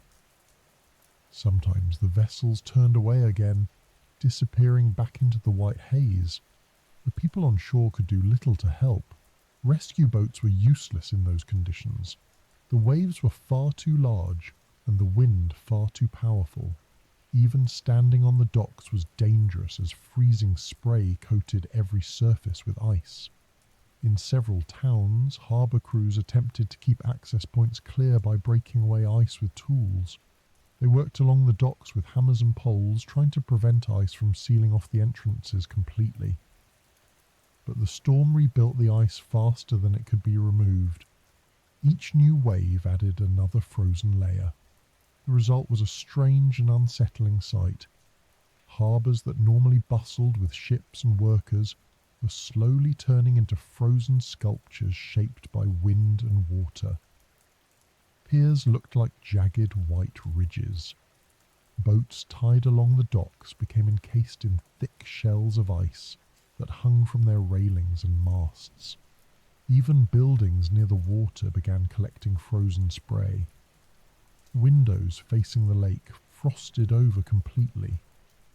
Doors became difficult to open as ice built up along the frames.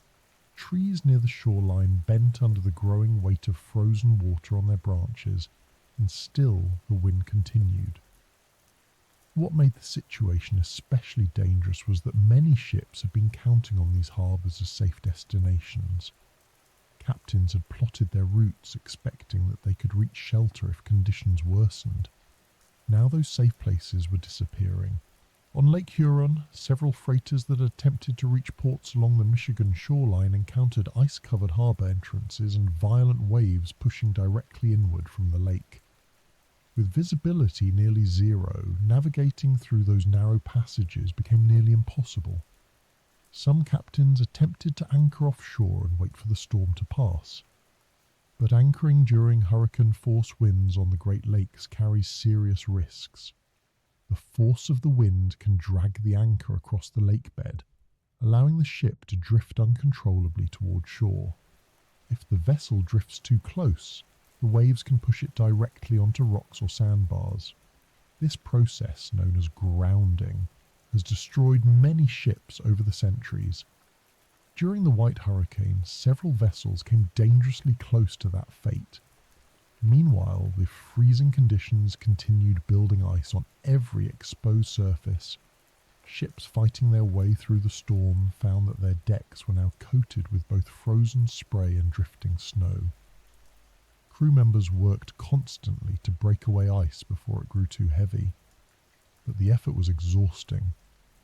Many sailors had already been awake for long hours battling the storm. The cold drained their energy quickly. Gloves and clothing stiffened as ice formed across them. Even the rigging of the ships began freezing solid. Ropes that normally remained flexible became rigid with ice, metal fittings stuck in place. Lifeboat davits froze into awkward positions that would make launching the boats extremely difficult if the crew ever needed them. All of these problems were happening at once. Ships could not rely on safe harbours because the storm had turned those shelters into frozen traps. Remaining in open water meant enduring the full force of the wind and waves. There was no easy choice left. For many captains, the only option was to keep fighting the storm and hope the ship would survive until conditions improved. But the storm was not finished yet. The wind continued roaring across the lakes through the night, and somewhere out in the darkness several ships were already beginning their final struggle against the White Hurricane. As the storm pushed deeper into its second day, the Great Lakes were beginning to change in a way that few people had ever witnessed so suddenly. The wind had already reshaped the water, building waves tall enough to threaten even the largest freighters. The snow had erased visibility across huge areas of the region. Harbours had started turning into frozen corridors of ice and spray. But now another transformation was quietly unfolding across the surface of the lakes themselves.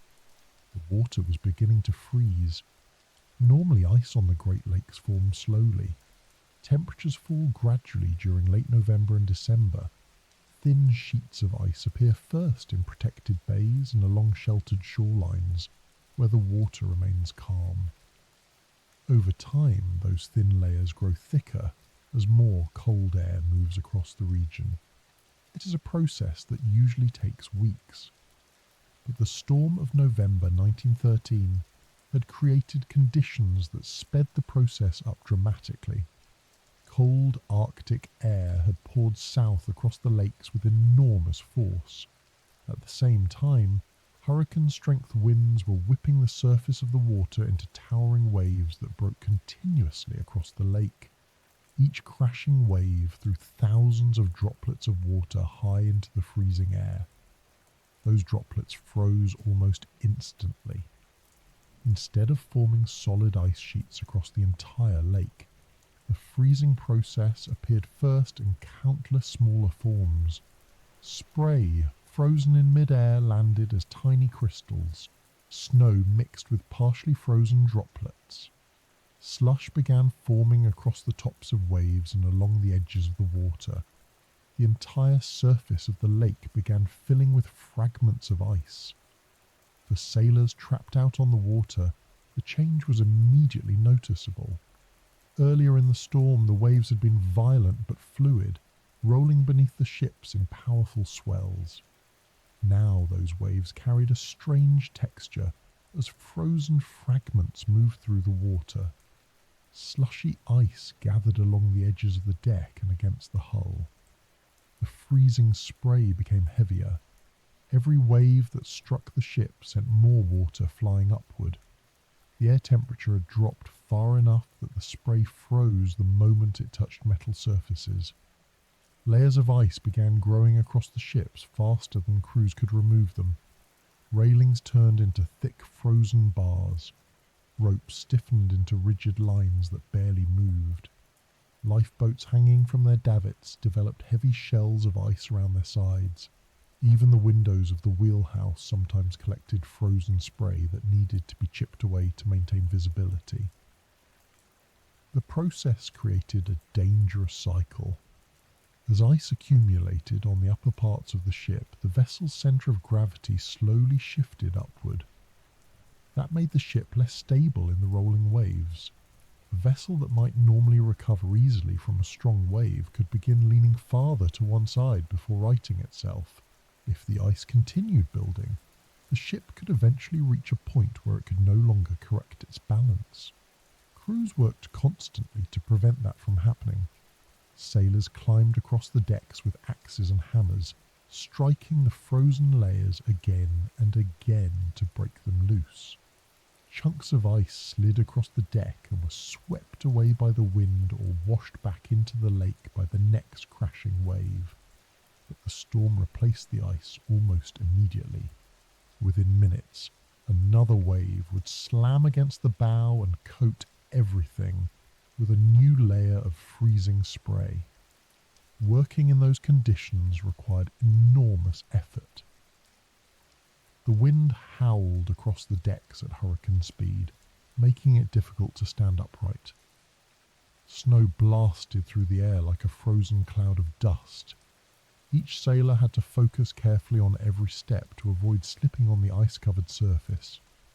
Many crew members tied ropes around their waists and secured themselves to parts of the ship while they worked. Without those lines, one strong gust could easily throw a person across the deck or into the water. Meanwhile, the freezing process was spreading across other parts of the lakes as well. Near shorelines, the water that surged into harbours during the storm began forming thicker layers of ice.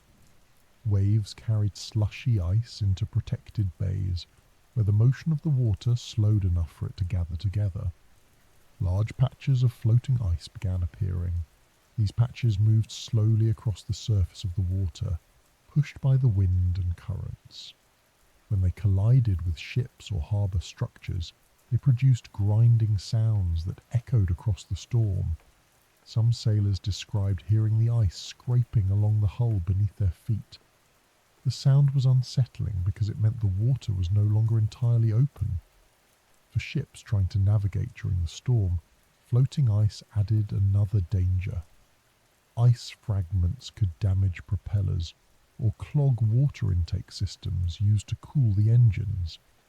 Large pieces could even become trapped against the rudder, interfering with steering.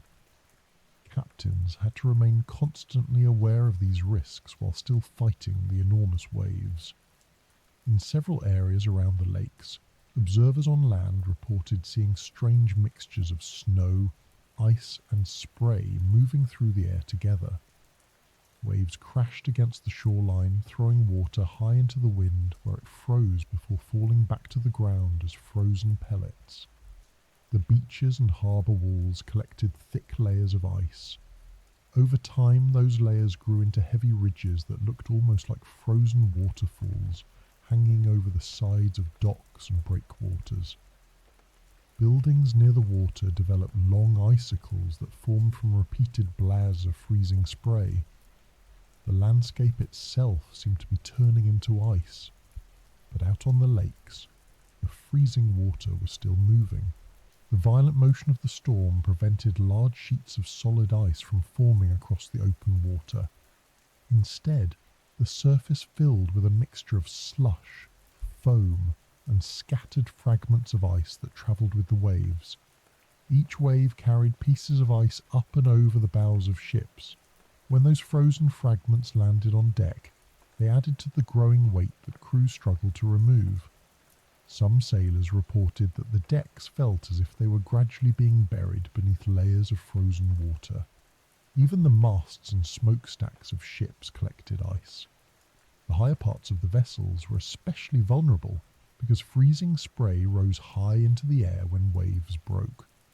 Over time, the ice thickened around antennas, cables, and ladders. The ships began looking less like smooth steel machines and more like frozen sculptures. From a distance, their outlines were softened by layers of ice and snow.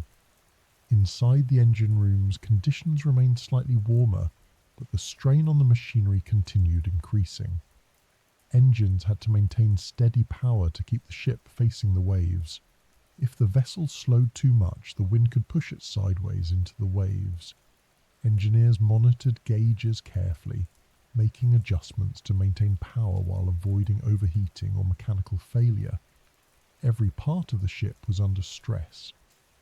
Above them, the storm continued raging across the lakes with no sign of weakening.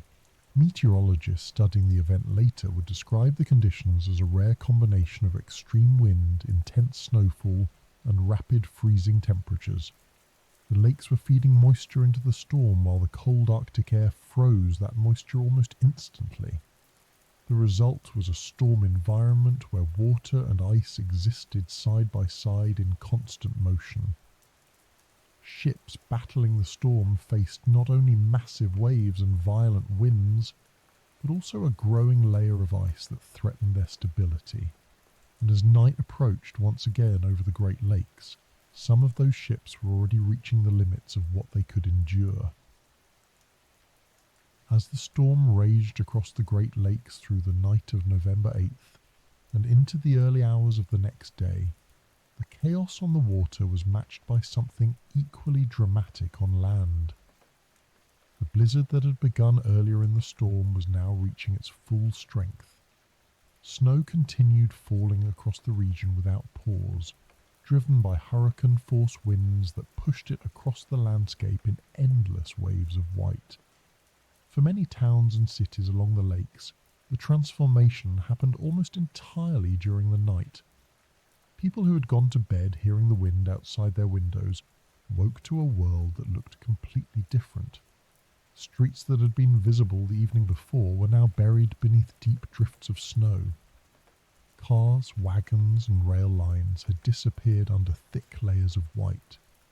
The familiar shapes of houses, fences, and trees were softened by heavy snow piled against them.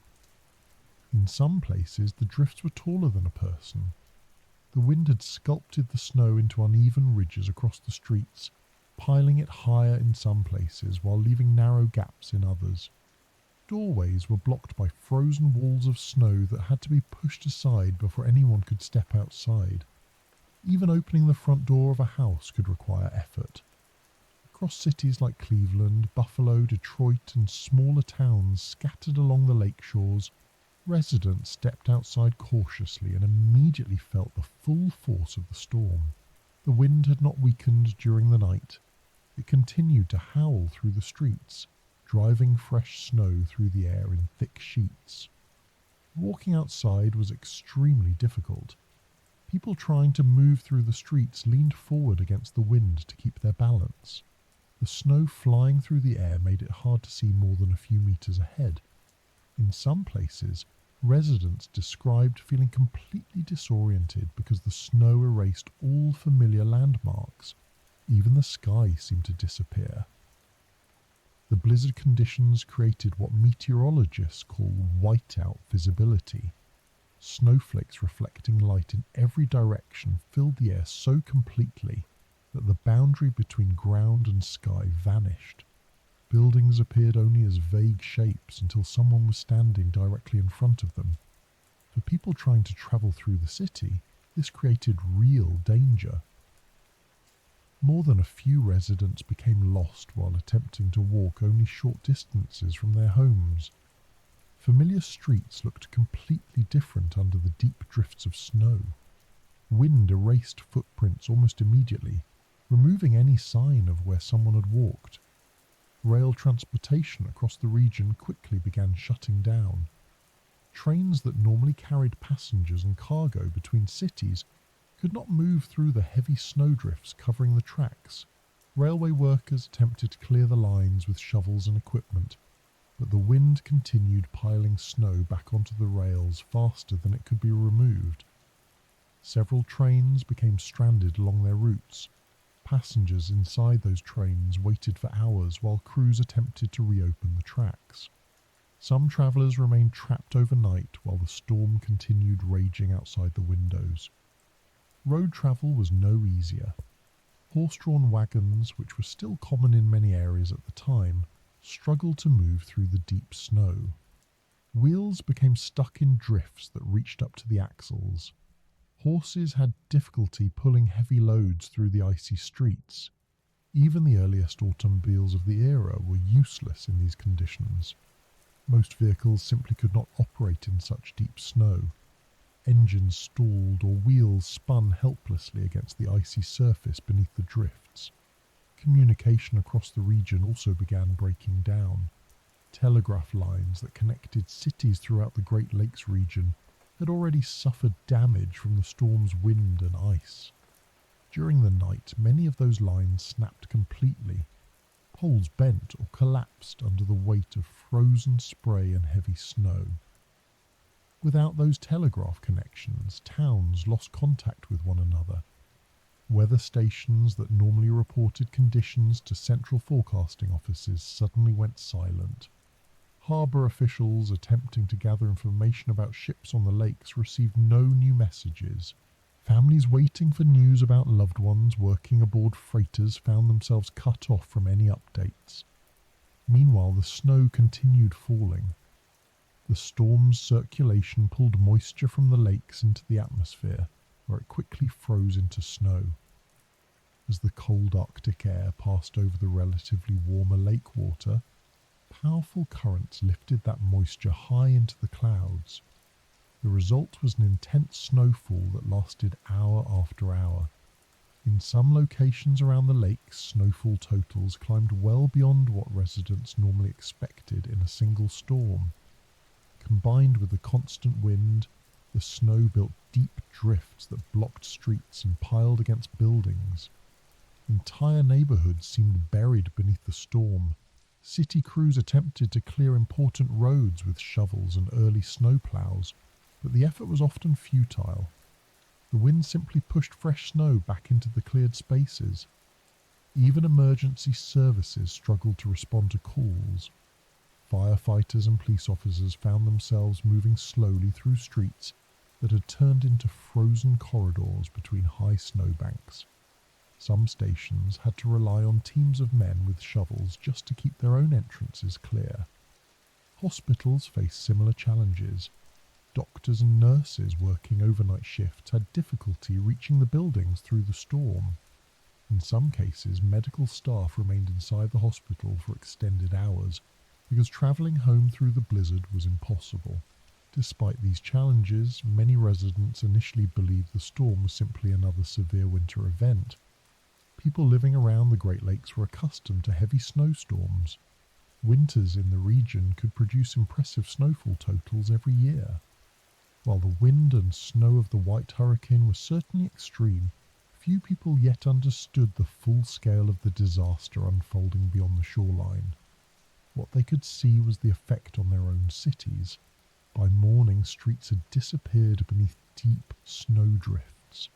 Power outages occurred in several areas as ice-coated lines failed. Schools and businesses remained closed because employees could not reach the buildings. The storm had effectively frozen daily life. Children peered through frosted windows watching the snow race past the houses. Adults shoveled paths through the drifts leading from their front doors to the street. But even as people worked to clear the snow from their homes and businesses, the storm continued raging over the lakes. And out there, far beyond the snow-covered cities, ships were still fighting for survival in the darkness. As the blizzard continued sweeping across the Great Lakes region, the storm was no longer only a battle between ships and waves. It had begun shutting down the entire network of movement that connected the cities and towns surrounding the lakes. Railways, roads, telegraph lines, and shipping routes all started failing at the same time. For people living in the region, the most noticeable change came in the form of silence. Under normal circumstances, cities near the Great Lakes were busy places filled with constant motion. Trains arrived and departed throughout the day, carrying passengers and freight between major industrial centres. Wagons rolled through the streets delivering supplies to markets and warehouses. Steamships sounded their horns as they entered and left harbours. The storm began erasing those sounds. Railways were the first system to struggle. Tracks that crossed open land quickly disappeared beneath thick layers of drifting snow. The blizzard winds pushed snow across the rails faster than crews could clear it. In some places, the snow formed ridges several meters high, creating barriers that locomotives simply could not push through. Train crews attempted to keep their routes open. Railroad companies dispatched workers with shovels and early snow-clearing equipment to break through the drifts. But the conditions were relentless. The wind continued driving fresh snow across the tracks almost as soon as they were cleared. Some locomotives attempted to push forward anyway. The heavy engines churned their wheels against the buried rails while steam poured from the stacks into the freezing air. For a while, a few trains managed to move slowly through the storm. But as the drifts grew deeper, even the most powerful engines were forced to stop. Several trains became stranded along remote sections of track.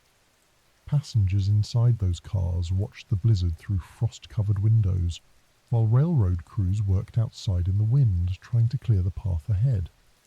In many cases, the crews eventually realized that continuing forward was impossible. The trains would have to wait for the storm to pass. Railroad stations across the region began filling with delayed travellers who could not continue their journeys. Schedules were abandoned entirely. Dispatchers struggled to track which trains had stopped and where they were located. The communication itself was beginning to fail. Telegraph lines were the nervous system of the railway network. These wires carried instructions from dispatch offices to stations and locomotives across hundreds of kilometres. Without them, coordinating train movement became extremely difficult. The storm was tearing those wires down. Freezing spray from the lakes coated telegraph poles and cables with thick layers of ice. The weight caused some wires to sag dangerously low. In other places, the wind snapped the lines entirely, leaving long stretches of track without communication. When those connections failed, entire sections of railway effectively disappeared from the network. Dispatchers could no longer contact stations or trains along those routes. They had no way of knowing whether a train was moving, stopped, or in trouble somewhere in the storm. The loss of communication created confusion across the railway system. Some trains remained stranded for many hours simply because no one knew their exact location or how to reach them. Passengers waited quietly inside the cars, bundled in coats and blankets while the wind shook the carriages outside. Meanwhile, roads across the region were becoming just as unusable. In 1913, most road transportation relied on horse-drawn wagons or early automobiles. Both struggled badly in the deep snow. Horses pulling heavy wagons found themselves sinking into drifts that reached up to their chests. Drivers attempted to guide them through narrow paths between snowbanks, but the wind kept filling those paths with fresh snow. In some towns, wagons simply stopped moving. The animals were led back to stables or sheltered areas where they could wait out the storm. Goods that were meant to be delivered across town remained stacked in warehouses or storehouses until travel became possible again. Automobiles faced similar problems. Early motor vehicles were not designed for extreme winter conditions. Their tyres struggled to grip the icy roads hidden beneath the deep snow. Engines sometimes failed to start in the bitter cold. Even when a car managed to move forward, the snowdrifts quickly blocked its path. Drivers who attempted to travel outside city limits sometimes discovered that the roads had vanished entirely beneath the storm. Fields, fences and roadways blended together under the drifting snow. Without clear landmarks, navigation became difficult. For many communities, the safest decision was simply to stay indoors. City streets grew strangely quiet as the storm continued. Businesses closed their doors because employees could not reach the buildings. Markets that normally bustled with activity remained empty. Even the usual sounds of transportation faded. No wagons rattled over the cobblestones. No trains whistled from distant rail lines. No steamship horns echoed across the harbours. The storm had created a sudden and unnatural stillness across the cities. This silence carried a deeper meaning for people who lived near the lakes. Normally, harbour towns were filled with the noise of maritime activity. Ships arriving at ports sounded their whistles to signal dock workers. Tugboats manoeuvred freighters through narrow harbour entrances. Cranes clanked as cargo was lifted from ship holds to waiting warehouses. During the White Hurricane, those sounds disappeared. The harbours themselves were nearly empty. Ships that had reached shelter earlier in the storm remained tied to the docks, their crews waiting anxiously for the weather to improve. Ice continued forming along the harbour walls and across the decks of moored vessels. Beyond the breakwaters, the lakes remained hidden behind the blizzard. Residents standing along the shoreline could not see the ships fighting the storm far out on the water. The snow and wind erased the horizon completely. But people understood that many vessels were still out there. Families who had relatives working aboard freighters knew the shipping routes well. They knew which ships had departed the previous day. They knew roughly when those ships were expected to arrive at the next port. Now those expected arrivals were delayed. Without telegraph messages or wireless signals, there was no way to know whether the ships were safe or in trouble. Harbour officials attempted to gather information wherever possible. Lighthouse keepers along the coast watched the storm carefully, hoping to catch sight of ships passing through the snow. Some reported faint lights far out on the lake, though it was often impossible to determine exactly what they were seeing. The blizzard turned every observation into uncertainty. At the same time, the storm continued affecting daily life in unexpected ways. Schools across the region closed because students could not travel safely through the deep snow. Teachers remained at home waiting for roads to be cleared. Factories and mills slowed or stopped production as workers failed to arrive for their shifts. Supply deliveries that normally arrived by train or wagon were delayed indefinitely. Even the postal service struggled to operate. Mail trains that carried letters between cities were stranded along blocked tracks. Local mail carriers attempted to deliver messages on foot, but deep snow made the task slow and exhausting. Entire communities became temporarily isolated. People gathered inside homes, shops, and public buildings, listening to the wind outside. Some families lit extra lamps and stoves to keep warm as the temperature continued dropping. Through it all, the storm showed no sign of ending. The wind still roared across the frozen lakes. Snow continued falling hour after hour. Railways remained blocked. Roads stayed buried. The Great Lakes region had entered a strange moment where movement itself seemed to stop. And far beyond the silent cities, the ships trapped in the storm were facing the most dangerous hours of the entire disaster. As the storm continued to rage across the Great Lakes, the people facing the most immediate danger were the sailors aboard the ships still trapped on the water. While cities struggled with snowdrifts and frozen railways, the crews out on the lakes had no shelter at all. Their world had narrowed to the decks beneath their feet, the engines deep within the ship, and the towering waves surrounding them on every side. For those sailors, the White Hurricane was not an abstract weather event. It was a constant physical struggle that lasted hour after hour. Most of the men working aboard the freighters were experienced lake sailors.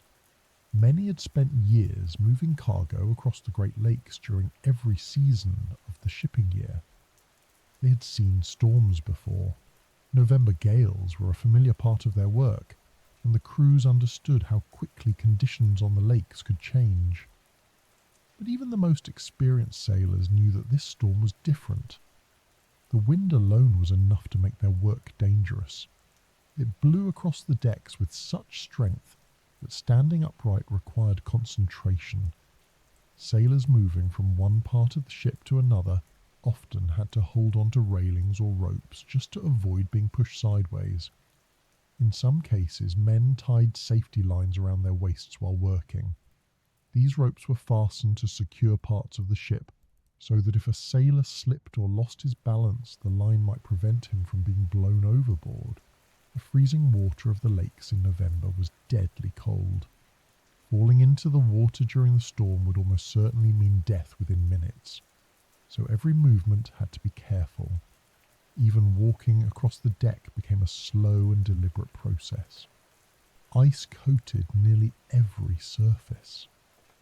Boots slipped easily on the frozen steel, especially when waves crashed across the deck and covered everything with fresh water that froze instantly. Meanwhile, the ship itself never stopped moving.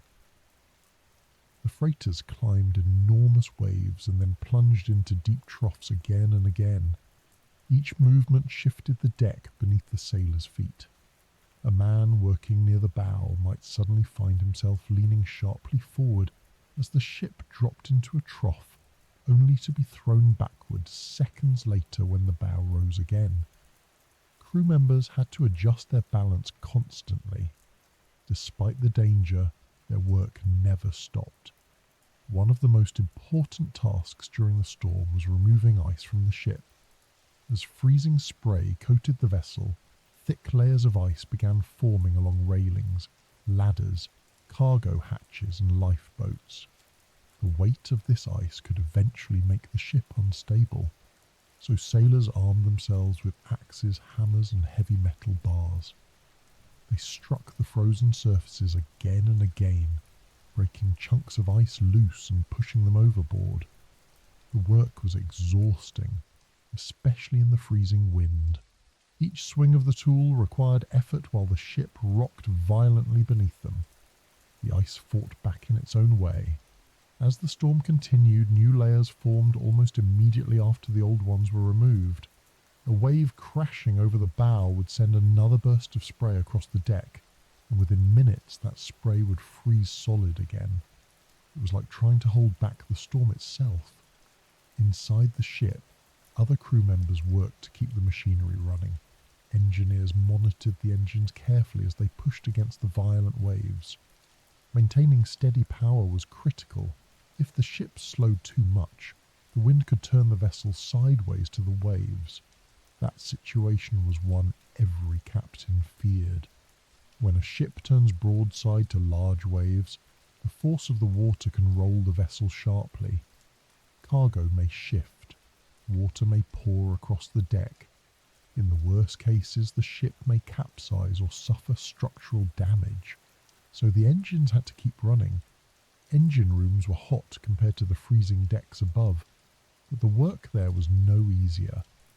Engineers watched pressure gauges and temperature dials, while the machinery roared around them.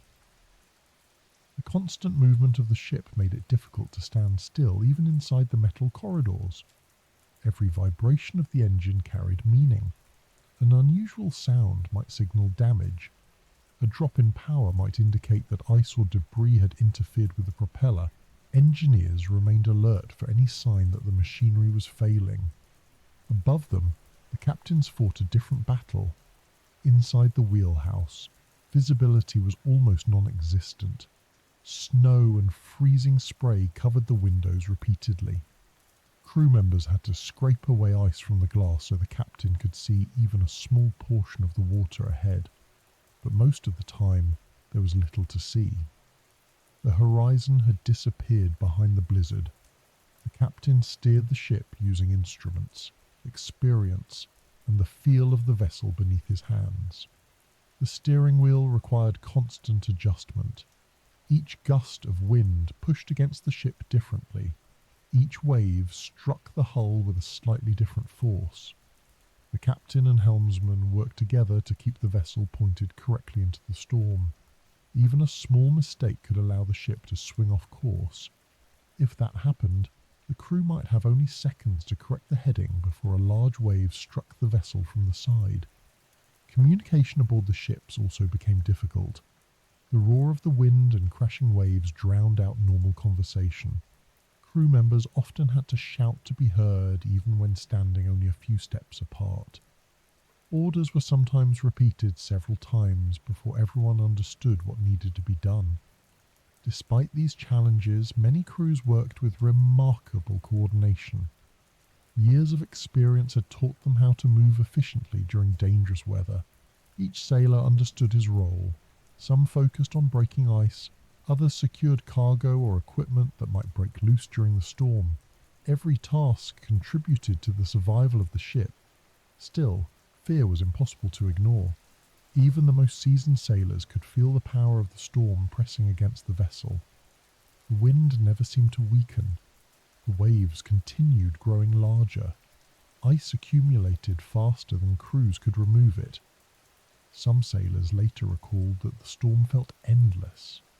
Hours passed without any sign that conditions were improving. Darkness fell and the storm continued exactly as before. Men worked through the night without sleep, driven by the simple need to keep the ship afloat. Occasionally, faint lights appeared through the blizzard. These lights might belong to another ship struggling somewhere in the storm. Sometimes the lights disappeared again within seconds as the snow swallowed them. Those brief glimpses reminded sailors that they were not the only ones facing the storm. Across the lakes, other crews were fighting the same battle. Each ship carried its own group of men working together against wind, water, and ice. Some of those vessels would survive the storm, others would not. But during those hours, the sailors could not think about the outcome. Their focus remained on the next task, the next wave, the next moment.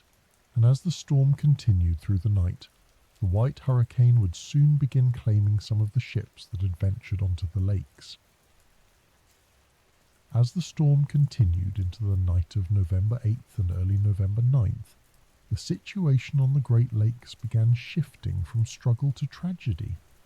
Until this point, many ships had still been fighting their way through the storm. Crews had been battling ice, wind, and waves, hour after hour, hoping that if they could simply endure long enough, the weather might eventually weaken. But storms of this magnitude do not give every vessel that chance. Some ships had already reached the limits of what their structure, engines and crews could endure. The White Hurricane was not only a blizzard or a windstorm, it was a combination of violent weather forces that worked together to push ships beyond their breaking point. One by one, ships began disappearing. The first sign of trouble usually came through the wireless telegraph.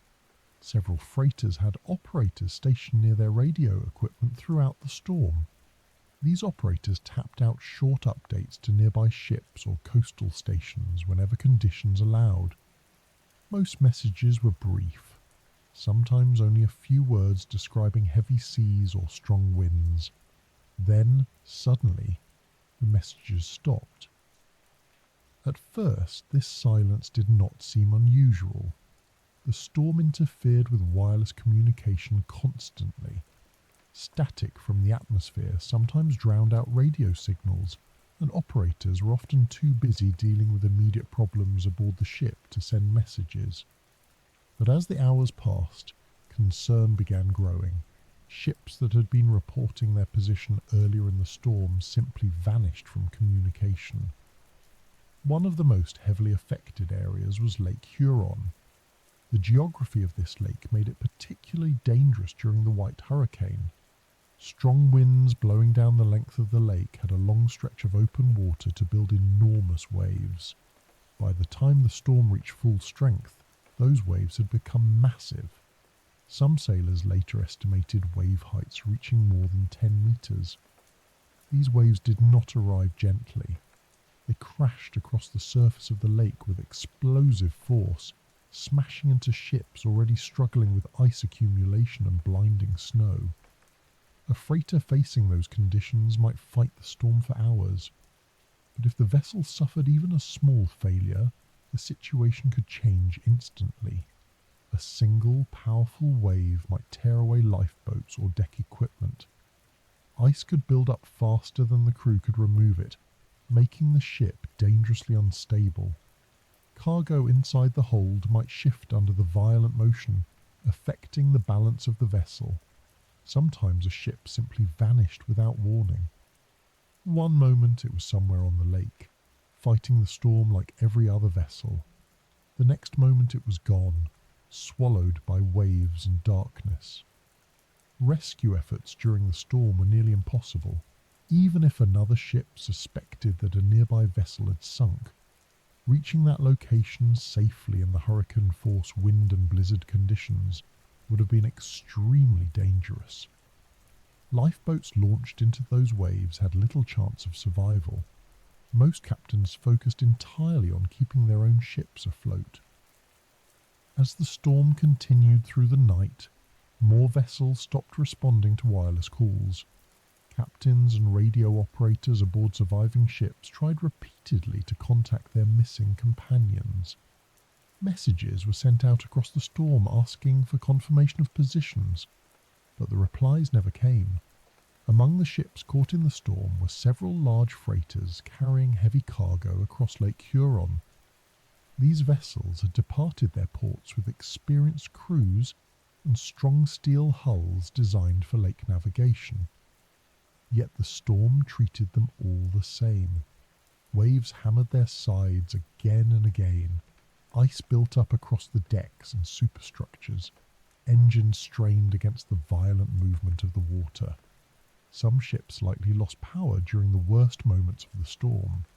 If the engine stopped or the rudder failed, the ship could quickly turn sideways to the waves. A few enormous waves striking from that direction might be enough to roll the vessel completely. Other ships may have suffered structural damage. Repeated impacts from massive waves can bend metal plates or weaken the seams between sections of the hull.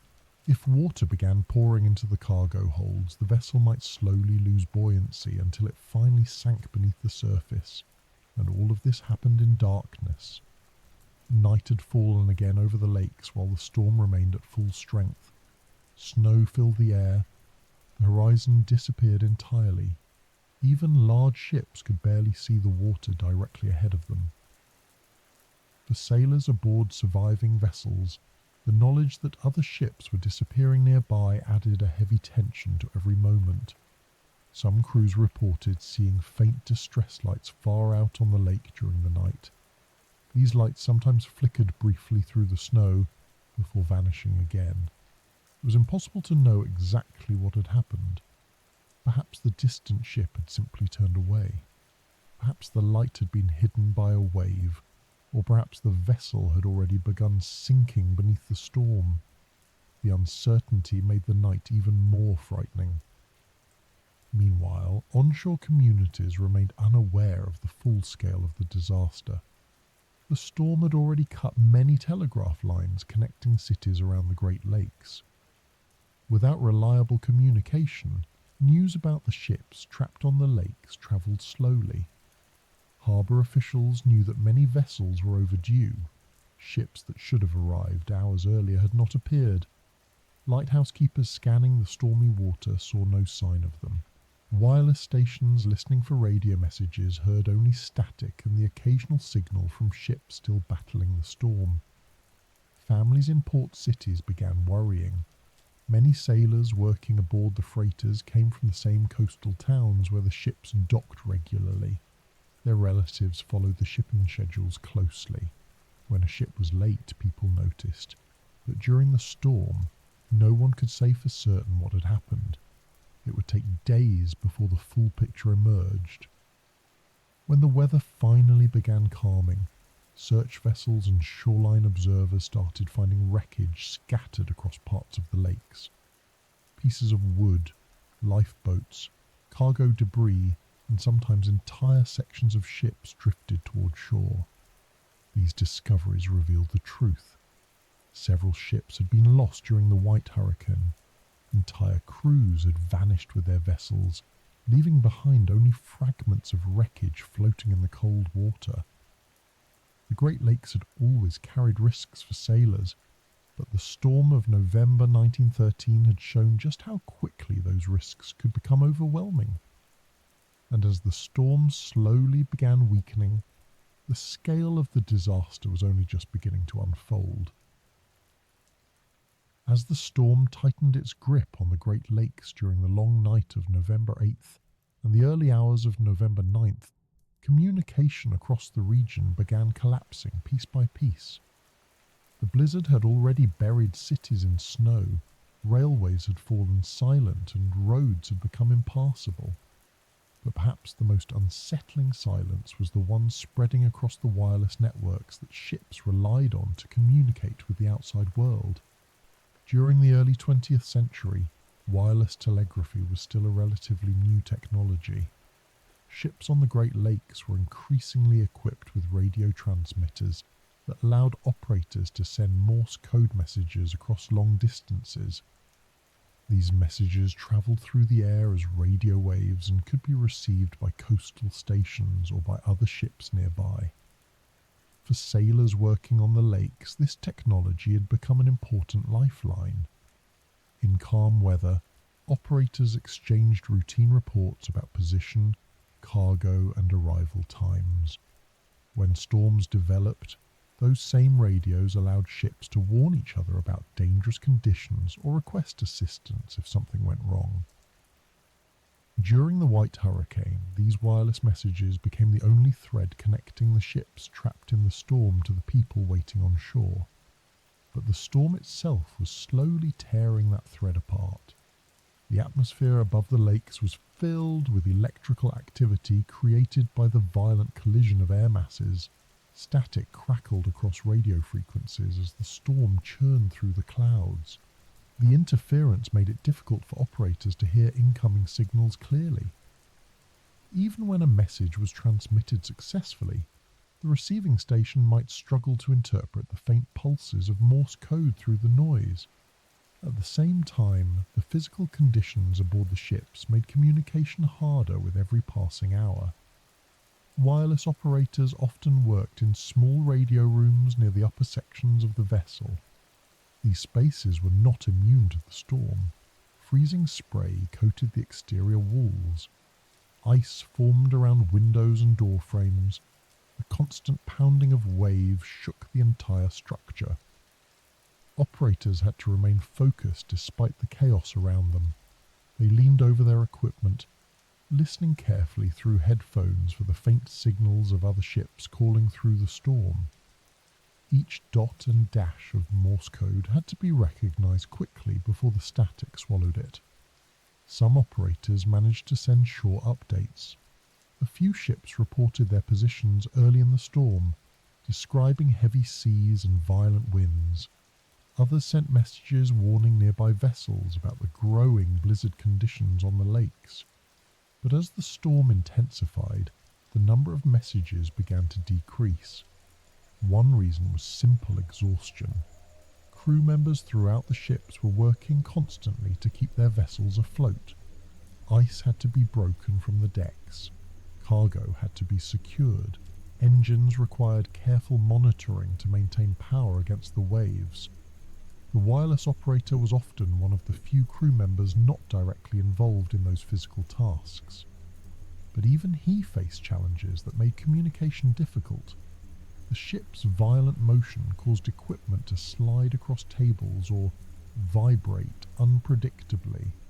Electrical connections sometimes loosened under the constant shaking of the hull. And then there was the noise. The roar of the wind outside the ship was so loud that it vibrated through the metal walls. Waves slamming against the hull produced deep, booming sounds that echoed through the interior compartments. Listening for faint radio signals in that environment required intense concentration. Still, many operators continued trying. They tapped out messages describing the storm and requesting weather updates from shore stations. Some messages asked nearby ships about their position or condition. Occasionally, another operator answered. These brief exchanges provided small moments of reassurance during the storm. Knowing that another vessel was still afloat somewhere in the darkness gave crews a sense that they were not entirely alone. But as the hours passed, the radio traffic grew quieter. Ships that had sent messages earlier in the day stopped responding. Operators aboard nearby vessels attempted to call them repeatedly. They tapped out the ship names in Morse code and waited for an answering signal. Nothing came back. At first, many sailors assumed that the missing ships had simply lost their radio equipment to the storm. Ice buildup might have damaged the antenna. Electrical systems could have failed after repeated waves crashed across the deck. But there was another possibility no one wanted to say out loud. Some ships might no longer exist. During severe storms, a vessel can sink very quickly if the hull is breached, or if the ship capsizes under the force of large waves. In such situations, there may be no time to send a distress message. The crew might be struggling simply to survive the next wave. Even when a captain recognized that the ship was in serious danger, the circumstances might prevent a radio call from being made.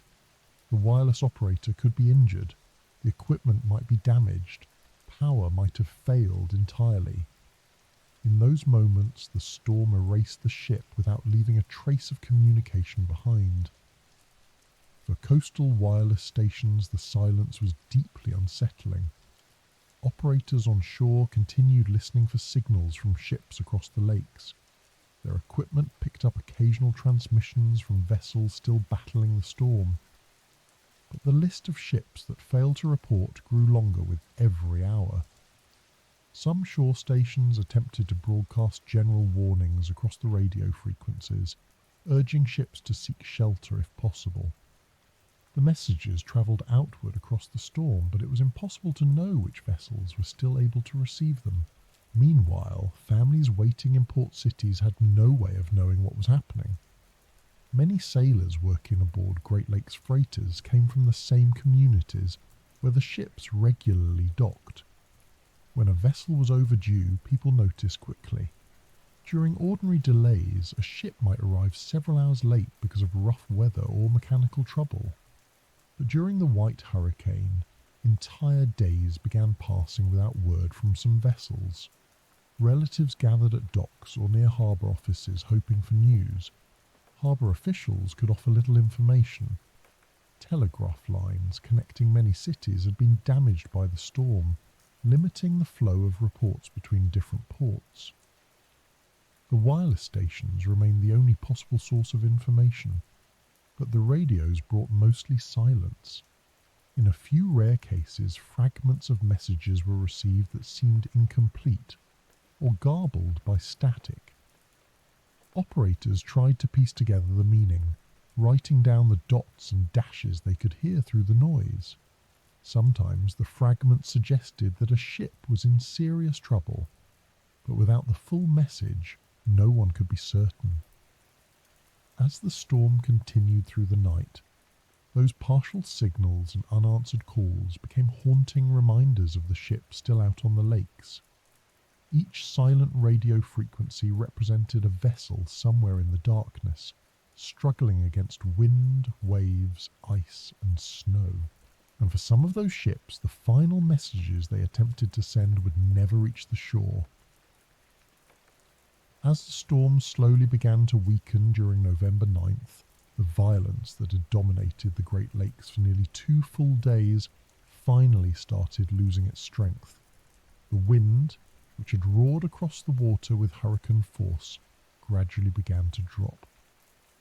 The blinding sheets of snow that had erased the horizon started thinning as the storm system drifted eastward, but the quiet that followed did not bring immediate relief. Instead, it revealed the scale of what had happened. For the ships that had survived the White Hurricane, the first hours after the storm passed were filled with exhaustion and disbelief. Crews who had spent the previous night fighting ice, waves, and wind finally saw the lake around them clearly again. The sky remained grey and cold, but the visibility returned slowly as the blizzard moved away. The surface of the lakes looked strange. Where there had once been enormous waves crashing through the storm, the water now moved in long, heavy swells that rolled across the lake like slow breathing. Floating pieces of ice and debris drifted through the water, carried along by the currents left behind by the storm. For the sailors still standing on the decks of their ships, survival felt almost unreal. Many of them had been awake for more than 30 hours. During the storm, there had been no time for rest. Every crew member had worked continuously, breaking ice, securing equipment, and helping the captain maintain control of the vessel. Now the work paused for the first time.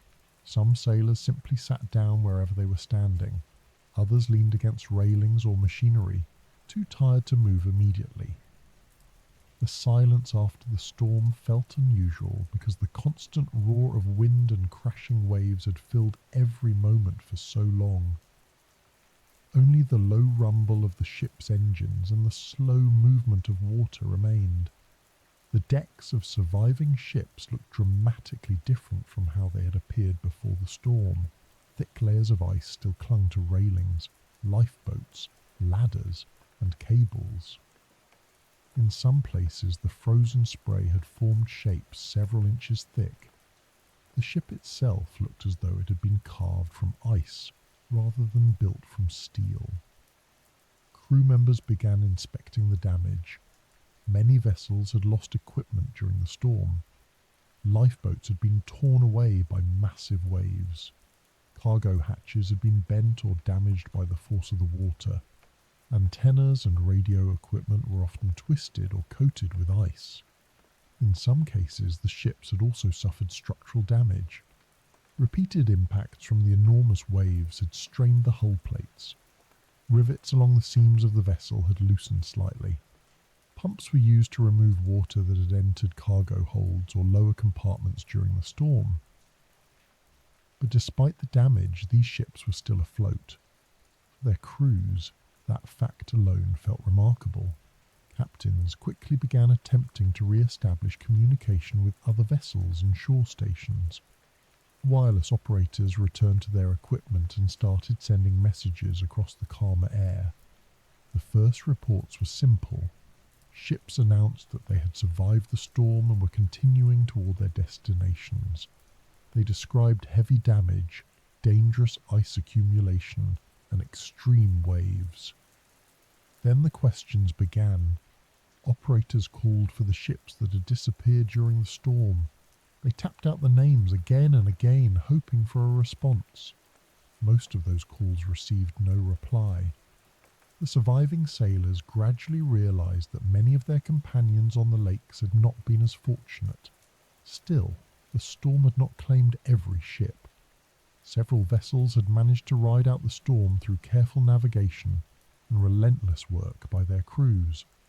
Some captains had kept their ships pointed directly into the wind for nearly 2 days, preventing the waves from striking the vessel broadside. Others had found brief shelter along shorelines where the land reduced the height of the waves. The decisions made during the storm often determined whether a ship survived or disappeared. On some ships, crew members later recalled moments during the storm when they believed the vessel might sink. Waves had crashed across the decks with such force that it seemed impossible for the ship to recover. In those moments, the sailors simply continued doing their jobs, breaking ice, adjusting ropes, monitoring the engines. Every small action helped the ship endure the storm a little longer.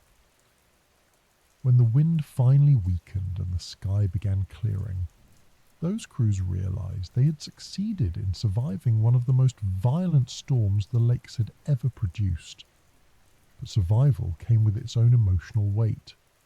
As the surviving ships slowly made their way toward the nearest ports, sailors began seeing evidence of what the storm had done. Debris floated across parts of the lakes. Broken pieces of wood drifted among the waves. Cargo containers and fragments of equipment moved slowly with the currents. In some areas, lifeboats were found empty, carried far from the ships they once belonged to. Each discovery hinted at the fate of vessels that had disappeared during the storm. When the surviving ships finally reached harbour, the reception waiting for them was quiet and tense. Dock workers and harbour officials had been watching the lakes anxiously since the storm began. They knew that many ships had been caught in the blizzard. Each vessel that appeared through the cold grey air was greeted with a mixture of relief and concern. Crew members stepped onto solid ground for the first time in days. Some sailors were so exhausted that they struggled to walk steadily along the docks. Others stood silently looking back toward the lake, still processing the storm they had endured. News began spreading quickly through the port towns. Ships that had survived reported the violent conditions they had faced. Their stories described waves taller than houses, ice forming faster than it could be removed, and winds strong enough to push massive freighters sideways across the water. But alongside those stories came a growing list of ships that had not returned.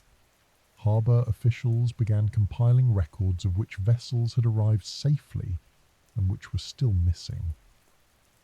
As the hours passed, the missing list continued growing longer. For the survivors, the realization was sobering. They had faced the same storm as the missing ships. The difference between survival and disaster often came down to small factors: timing, location, mechanical reliability, or the direction a captain had chosen during the worst moments of the storm. Some sailors would later say that luck had played a role as well. Standing on the quiet docks after the storm, the survivors knew they had witnessed something extraordinary. The White Hurricane had shown the full power of the Great Lakes in winter conditions, and while many ships had endured the storm, others had been lost beneath the freezing water, leaving the survivors to tell the story of what had happened out there. When the storm finally loosened its grip on the Great Lakes and the skies began to clear, the region entered a strange period of quiet reflection. The wind no longer roared across the water. The blizzard that had buried cities and harbours gradually faded into lighter snowfall. For the first time in days, the horizon became visible again. But the storm had not simply passed and left everything unchanged. The White Hurricane had altered the Great Lakes in ways that people would feel for years afterward. At first, the change appeared in the most immediate form. damage. Shorelines around the lakes were scattered with debris carried in by the storm. Broken timbers from docks lay tangled among frozen driftwood. Cargo fragments from wrecked ships washed onto beaches and rocky shores. In some places, lifeboats that had once belonged to freighters were found overturned along the coastline, far from where they had been launched. Communities along the lake spent days exploring the shoreline, trying to understand what the storm had left behind. Lighthouse keepers were often the first to report these discoveries. Many of them had remained at their posts throughout the storm, watching the blizzard from isolated towers overlooking the water. When the weather finally cleared, they walked along the nearby shorelines and noticed pieces of wreckage drifting in with the waves. These reports began spreading between towns. Harbour officials collected the information carefully. Each piece of wreckage offered clues about the ships that had vanished during the storm. Sometimes the name of a vessel could be identified from markings on a lifeboat or equipment fragment. These discoveries slowly confirmed what many people already feared. Several large ships had been lost entirely. The White Hurricane would eventually be recognised as one of the deadliest natural disasters in the history of the Great Lakes shipping industry. 12 ships were destroyed during the storm, and more than 200 sailors lost their lives. For communities along the lakes, those numbers were not just statistics. Many sailors working aboard Great Lakes freighters came from the very towns where the ships docked regularly. Families living in port cities like Detroit, Cleveland, and Buffalo knew the vessels well. They had watched them arrive and depart countless times throughout the shipping season. Now some of those ships would never return. News of the losses spread slowly through the region. Communication systems were still recovering from the storm.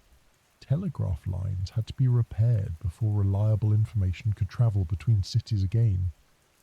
But once the reports began arriving, the scale of the disaster became clear. Families gathered in harbour offices waiting for confirmation about ships that had been reported missing. Shipping companies attempted to contact surviving vessels to determine which crews had made it safely through the storm. For many people, the answers were heartbreaking.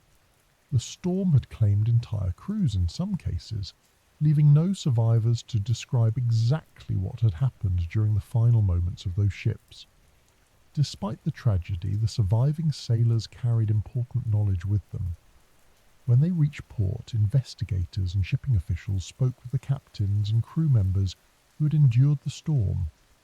These sailors described the extreme conditions they had faced: hurricane-force winds, towering waves, heavy icing, and blinding snow. Their stories revealed just how unusual the storm had been. Most Great Lakes storms, even severe ones, did not combine all of these dangers at the same time. The White Hurricane had done exactly that. The storm behaved like a powerful cyclone while also producing blizzard conditions and rapid freezing temperatures. The combination overwhelmed many vessels. These accounts led to important discussions about how ships could be better prepared for future storms. Shipping companies began examining their safety procedures more carefully. One of the first topics discussed was weather forecasting. In 1913, meteorologists did not yet have the technology to track large storm systems with the accuracy we expect today. Weather reports depended on observations from scattered stations connected by telegraph lines. Forecasting offices could identify developing storms, but predicting their exact path and intensity was much more difficult. The White Hurricane exposed the limits of that system. Many ships had already left port before the full severity of the storm was understood. By the time stronger warnings were issued, the vessels were already far out on the lakes. After the disaster, efforts began to improve how storm warnings were delivered to ships. Signal flags used at harbours were re-evaluated to make sure they communicated weather threats more clearly. Wireless telegraph systems aboard ships became even more important as a way to send updates between vessels and shore stations. These communication improvements gradually strengthened the safety network across the lakes. Ship design also became a topic of discussion. The freighters lost during the storm had been strong steel vessels, but the conditions of the White Hurricane revealed how vulnerable ships could become when ice accumulated rapidly across their decks. The extra weight of ice could affect stability and make it harder for vessels to recover from powerful waves. Engineers began studying ways to improve ship structures and deck layouts to reduce ice buildup. Additional equipment for removing ice was also considered important. Crew members already carried axes and tools for breaking frozen spray from the decks, but the storm showed that faster and more effective methods might be necessary during extreme weather. Harbour infrastructure also changed in response to the disaster. Some breakwaters and docking facilities had suffered damage from the enormous waves pushed into the shoreline by the storm. Repairs and reinforcements were made in several ports to better protect ships seeking shelter during future storms. Meanwhile, meteorologists studied the storm carefully. Weather records collected during the event revealed just how unusual the atmospheric conditions had been. The storm had formed when multiple weather systems merged over the Great Lakes region, creating a powerful low-pressure cyclone fed by the temperature contrast between Arctic air and the relatively warm lake water. Modern meteorologists would later refer to the event as an extratropical cyclone with hurricane-force winds. Although similar storms have occurred in the Great Lakes region before and since, the White Hurricane of 1913 remains one of the most powerful inland storms ever recorded in North America. For sailors who worked the lakes afterward, the memory of the storm remained strong. Stories of the White Hurricane circulated through shipping crews for decades. Older sailors told younger crew members about the storm as a warning about the power of the lakes during late autumn. The phrase "November gales" took on even deeper meaning after the disaster. Sailors understood that the lakes could produce storms capable of rivaling ocean hurricanes, especially when cold Arctic air collided with warmer conditions lingering over the water. Despite these dangers, shipping on the Great Lakes continued. The lakes remained an essential transportation route for the industries and cities surrounding them. Cargo still moved between ports every year, and crews continued working aboard the freighters that crossed the inland seas. But the White Hurricane left behind a permanent reminder of how powerful those waters could become. Every sailor who stepped aboard a freighter during the late autumn months knew that the lakes had once unleashed a storm strong enough to bury cities in snow, silence railways, and sink massive ships. And that knowledge would shape how people respected the Great Lakes for generations to come. Long after the winds had faded and the waves had settled back into their normal rhythms, scientists and meteorologists began examining the storm with a different kind of curiosity. The people who lived through the White Hurricane had described it using the language available to them at the time. They spoke about winds that felt like ocean hurricanes, snow that erased entire landscapes, and waves so powerful that even the largest ships struggled to survive. But behind those experiences was a complex atmospheric event that scientists would spend years trying to understand. The storm had not been a tropical hurricane in the usual sense. Hurricanes form over warm ocean waters near the equator, drawing their energy from heat rising out of the sea. The Great Lakes sit far from those tropical regions and are surrounded by land that cools quickly during autumn. So the question became simple. How could a storm in the middle of North America produce winds that behaved so much like a hurricane? The answer begins with pressure. Air pressure is one of the most important factors controlling weather. The atmosphere is constantly adjusting itself as air moves from areas of higher pressure toward areas of lower pressure. When the difference between these pressures becomes large, the movement of air accelerates. That movement is what we experience as wind. During the early days of November 1913, Meteorological records showed that an unusually deep low-pressure system had formed over the Great Lakes region. At the same time, strong high-pressure air masses were positioned both to the west and north of the lakes. This setup created an enormous pressure gradient. The pressure gradient is simply the difference in pressure between two areas. When that difference grows large, air begins moving faster in an attempt to balance the system. In the case of the White Hurricane, the pressure difference became extreme. Air rushed toward the low-pressure center from every direction, producing the violent winds that swept across the lakes. Some weather stations recorded gusts approaching hurricane strength. Modern analysis suggests that sustained winds across parts of the lakes reached around 70 miles per hour, with even stronger gusts. But the pressure gradient alone does not explain why the storm became so intense. Another major factor was the collision of air masses. During autumn, North America often experiences dramatic temperature contrast between north and south. Cold Arctic air begins moving down from Canada, while warmer air still lingers across the southern United States. When these two air masses meet, the boundary between them becomes a powerful zone of instability. Cold air is heavier and denser than warm air. When it pushes beneath warmer air, the warmer air is forced upward into the atmosphere. Rising air cools as it climbs, causing moisture to condense into clouds and precipitation. If the conditions are strong enough, this rising motion can feed the development of large storm systems. That is exactly what happened during the White Hurricane. Several separate low-pressure systems were already moving across the central United States. As they approached the Great Lakes, they began interacting with each other. Instead of remaining separate storms, they merged into a much larger and more powerful cyclone. Meteorologists sometimes refer to this process as cyclogenesis. Cyclogenesis simply means the development or strengthening of a cyclone, which is a rotating low-pressure weather system. As the storm deepened, the pressure at its center dropped further. The lower the pressure fell, the stronger the surrounding winds became. The storm eventually formed a large rotating circulation over the Great Lakes. Wind moved counterclockwise around the low-pressure center, which meant different parts of the lakes experienced winds from different directions. In some areas, the wind blew from the northwest, while in others it came from the west or north. This shifting wind direction created extremely chaotic wave patterns across the lakes.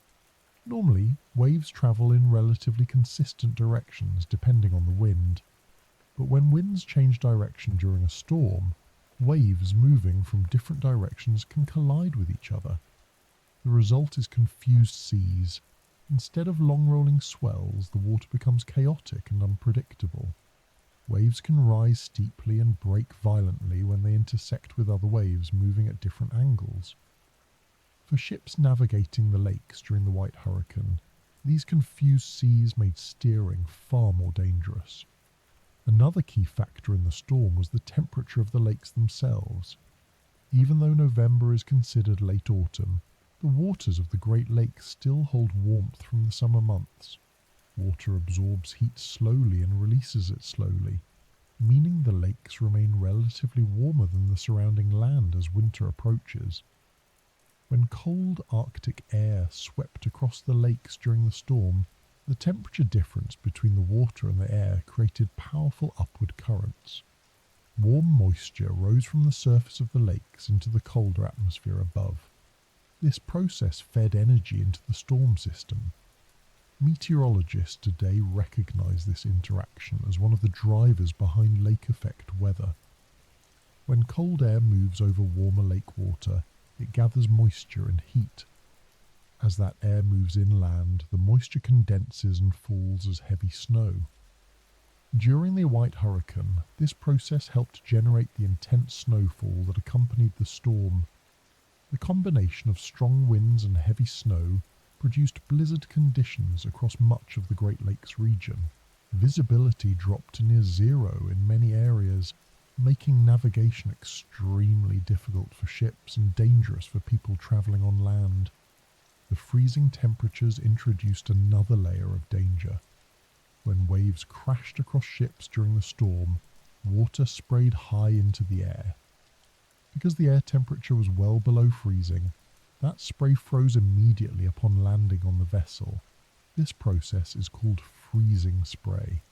Freezing spray can build thick layers of ice on ships within a short period of time. As the ice accumulates on railings, cables, and upper structures, it adds weight high above the ship's centre of gravity. This can make a vessel unstable. In severe cases, heavy ice accumulation can cause a ship to roll more easily when struck by waves. If enough ice builds up, the vessel may lose its ability to right itself after leaning to one side.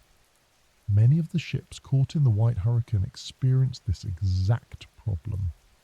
Finally, the size of the lakes themselves played a crucial role in the storm's power.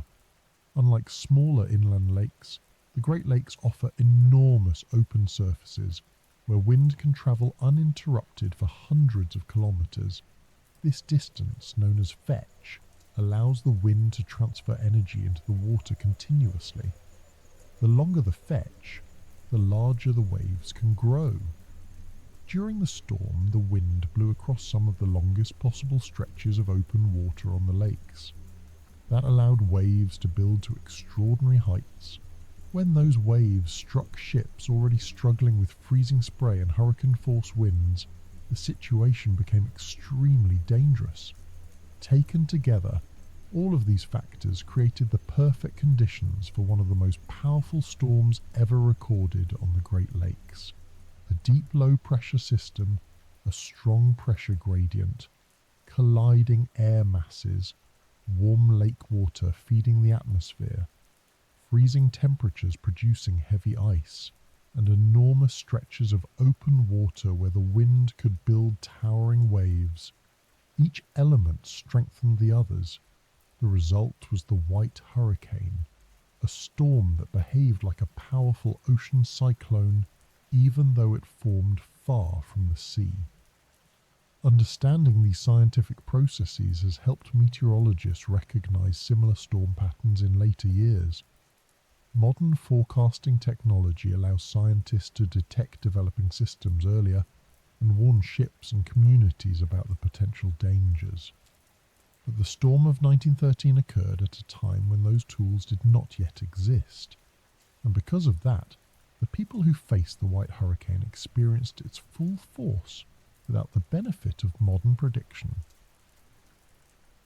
Long after the winds stopped howling across the Great Lakes and the last broken pieces of wreckage drifted quietly toward the shoreline, the storm of November 1913 continued to attract attention from scientists. For the people who lived through it, the White Hurricane remained a memory filled with powerful images: ships vanishing into waves, cities buried beneath snow, and winds that seemed far stronger than anything normally seen so far inland. For meteorologists, the storm became something else as well. It became a puzzle.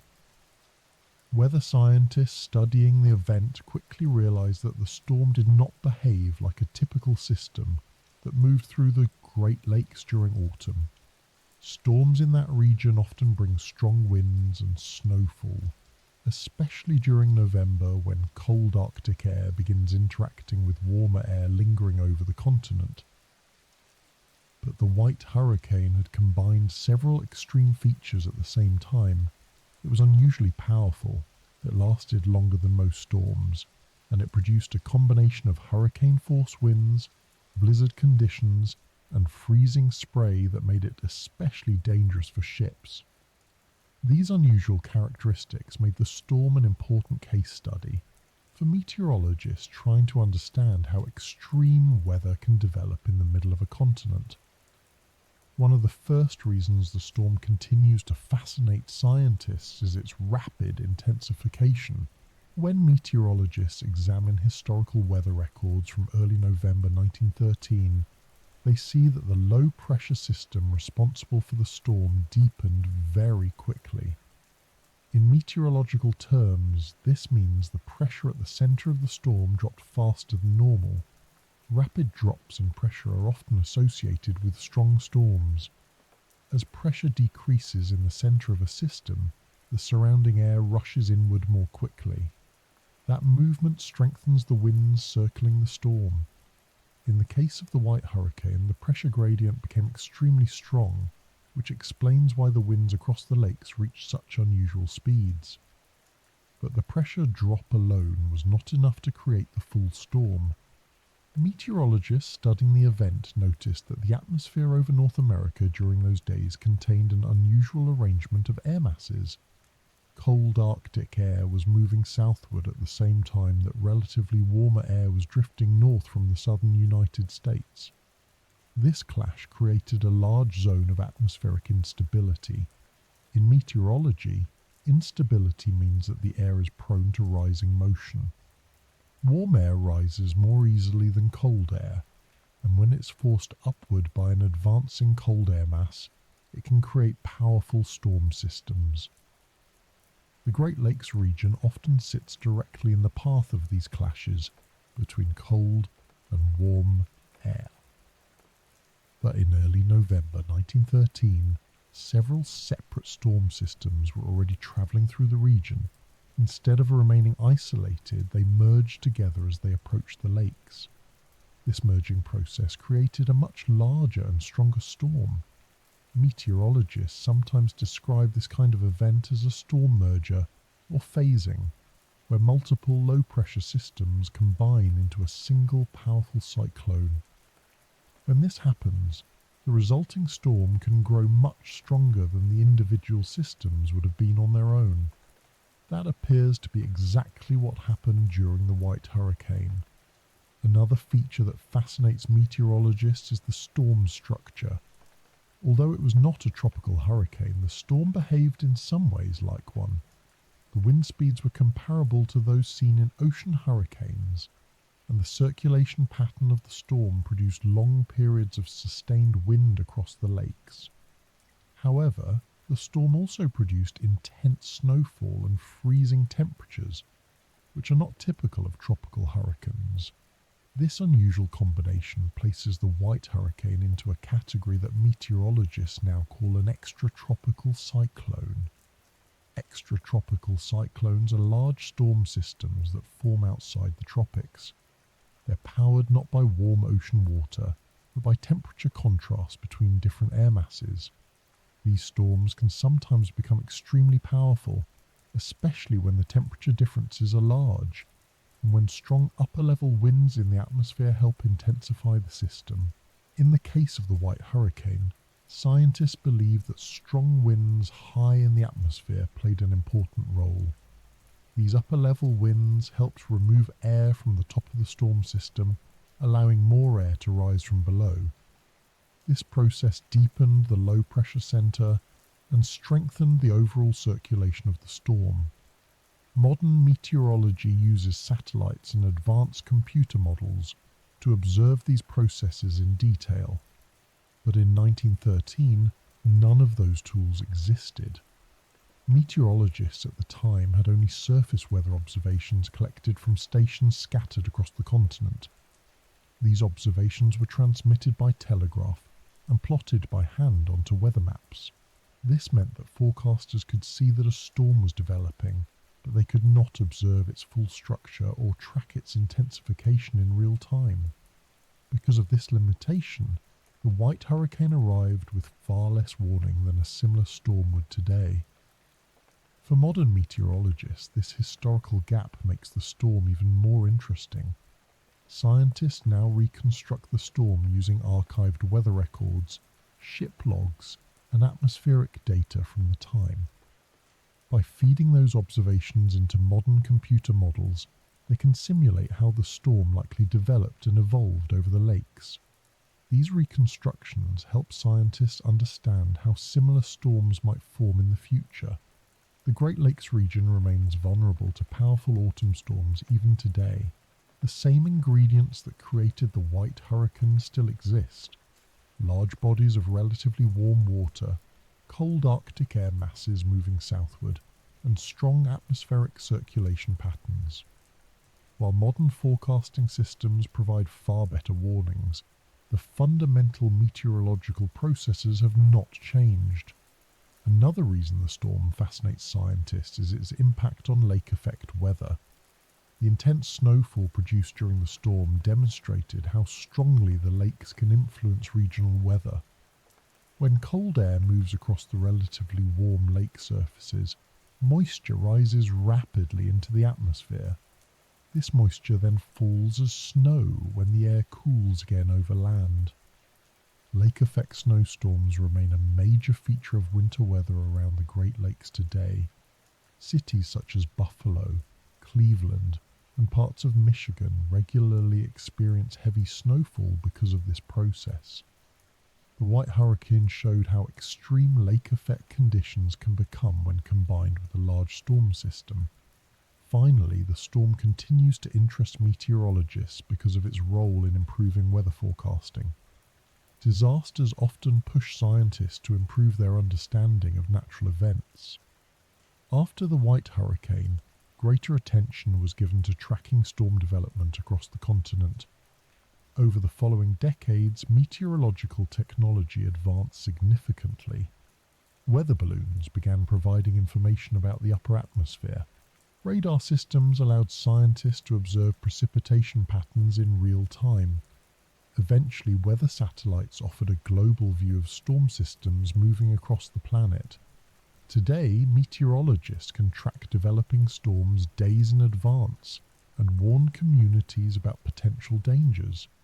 But the storm of 1913 remains a reminder of how powerful weather systems can become when the right atmospheric ingredients come together. More than a century later, the White Hurricane is still studied as one of the most dramatic examples of inland storm development in North American history. And every autumn, when cold winds begin moving across the Great Lakes again, meteorologists remember the storm that once turned those inland seas into a frozen hurricane. When the storm finally passed and the skies over the Great Lakes cleared, the silence that followed felt heavy. The wind no longer screamed across the water. The snow that had once raced sideways through the air settled slowly onto frozen docks and quiet streets. The lakes themselves, which had roared like an ocean during the storm, now moved with a slow, uneasy rhythm. But as the days passed and ships began reaching port again, the reality of the disaster became impossible to ignore. Not every vessel had survived the White Hurricane. In the days following the storm, harbour officers across the Great Lakes began compiling lists. These lists recorded which ships had safely reached port and which ones were still missing. At first there was hope that some vessels had simply taken shelter in distant harbours or been delayed by damaged communication lines. But gradually the pattern became clear. 12 ships had been lost. The names of those ships would become part of Great Lakes history. Vessels that had once moved quietly across the inland seas carrying iron ore, coal, grain and other cargo. Ships that had docked countless times in the cities surrounding the lakes. Ships whose crews included men who had worked the lakes for years. Among them were large steel freighters like the Charles S. Price, the Regina and the Wexford. These vessels had been strong ships designed for lake travel, yet the storm had overwhelmed them. Along with the ships, more than 200 sailors were lost. For the communities around the lakes, these losses were deeply personal. Many of the sailors came from towns that depended on shipping as a major part of their economy. Families had watched the freighters leave harbour only days earlier, expecting them to return as they always had. Instead, the storm had erased them. News of the disaster spread slowly across the region. Telegraph lines had been damaged during the storm, and communication between cities took time to recover. But once the reports began circulating, the scale of the tragedy became widely known. Newspapers across the United States and Canada printed long lists of the missing ships. Readers followed the updates carefully as search efforts began across the lakes. Tugboats and surviving freighters scanned the water for wreckage. Lighthouse keepers watched the shorelines for debris washing in with the waves. Gradually, fragments of the lost ships began appearing. Pieces of wood drifted onto beaches. Lifeboats were discovered overturned along remote stretches of shoreline. Cargo containers floated slowly through the water, carried by the currents. Each discovery confirmed what many people had already feared. The ships had sunk during the storm. In some cases, wreckage was found far from the locations where the vessels had last been reported. The violent waves and strong currents had scattered debris across wide areas of the lakes. One of the most haunting discoveries occurred when the hull of the Charles S. Price was found floating upside down on Lake Huron. The ship had been completely overturned. Search crews eventually located several bodies inside the hull, confirming that the vessel had capsized during the storm. The sight of the enormous freighter floating upside down became one of the most powerful symbols of the White Hurricane's destruction. Other ships simply disappeared without leaving clear evidence behind. The waters of the Great Lakes are deep in many places, and wrecked vessels can sink quickly beneath the surface. Some ships that vanished during the storm were not located until decades later, when underwater exploration technology improved. For the families of the sailors, the waiting was often the hardest part. Without immediate confirmation, many relatives spent days hoping that their loved ones had somehow survived. Harbour officers received visitors constantly as families asked whether any new ships had arrived or whether additional wreckage had been identified. Eventually, the lists of survivors stopped growing. Memorial services were held in towns across the Great Lakes region. Churches filled with people mourning sailors who had worked the lakes for years. Shipping companies held ceremonies to honour the crews lost during the storm. The disaster became one of the deadliest maritime events in the history of the Great Lakes. Yet alongside the grief, the storm also left behind a sense of respect for the sailors who had faced it. Working aboard Great Lakes freighters had never been an easy profession. Sailors spent long months away from home during the shipping season, moving cargo across vast waters that could change quickly from calm to dangerous. The storm of 1913 demonstrated just how demanding that work could become. The men aboard those ships had continued their duties even as the wind reached hurricane strength and the waves grew higher than houses. They broke ice from the decks, maintained the engines, and steered their vessels through blinding snow in an effort to survive. Their efforts represented the quiet determination that had defined Great Lakes sailors for generations. Over the years, the memory of the lost ships became part of the region's maritime heritage. Historical societies collected photographs, ship logs, and personal stories connected to the disaster. Museums along the lakes began displaying artifacts recovered from wreck sites and shoreline debris. These collections helped preserve the story of the White Hurricane for future generations. Underwater exploration in later decades also revealed more details about the wrecks. Advances in sonar technology allowed researchers to locate several of the ships resting on the lake beds. Divers eventually explored some of these wreck sites, documenting the remains of vessels that had vanished during the storm. In the cold, fresh water of the Great Lakes, shipwrecks can remain remarkably well preserved.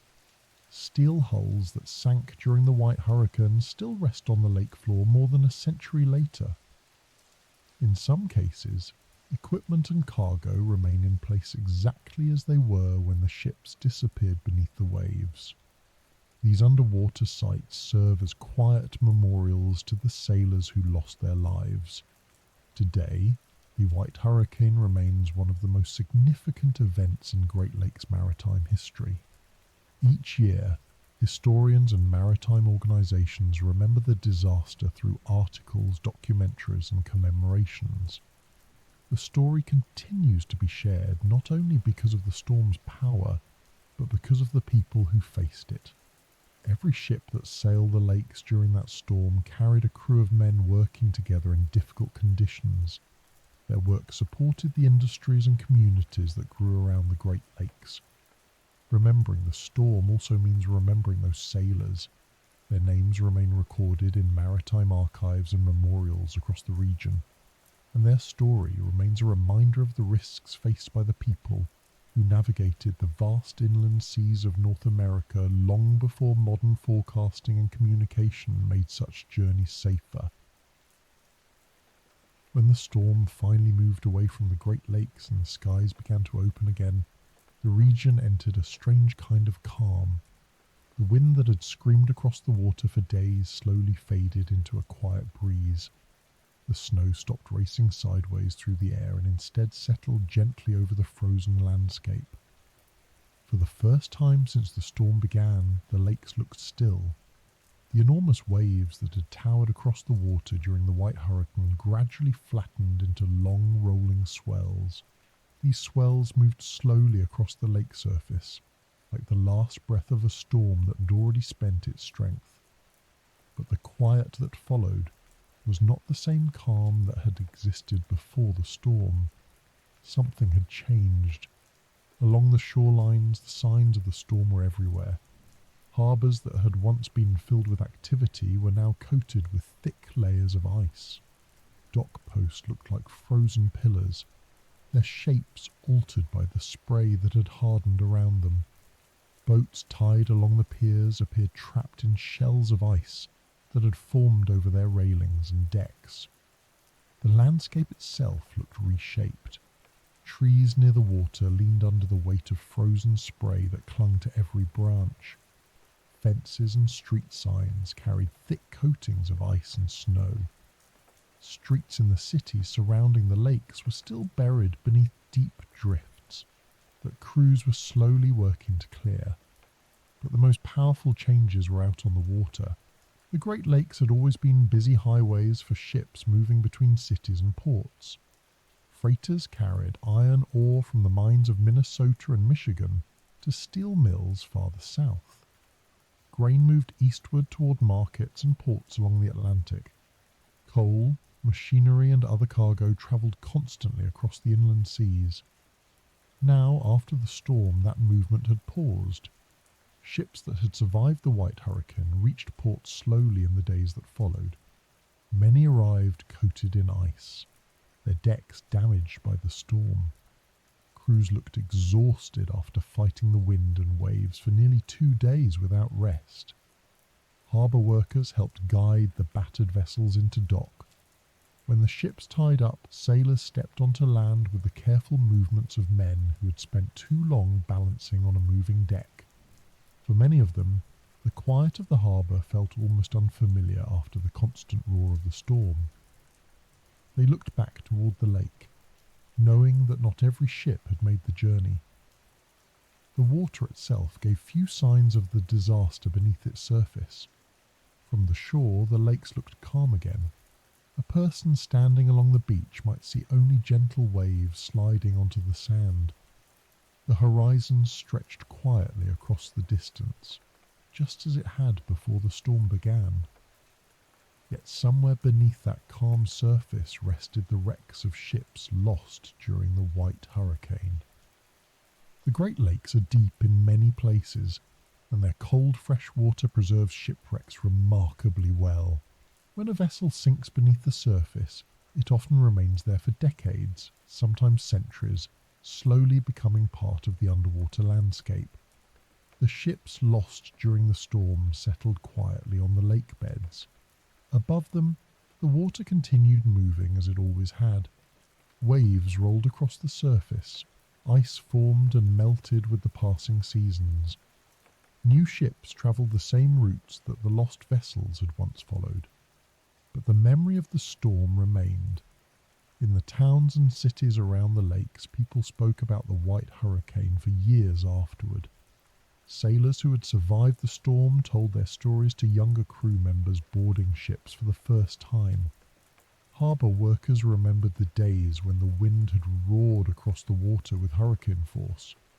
The storm became part of the region's history.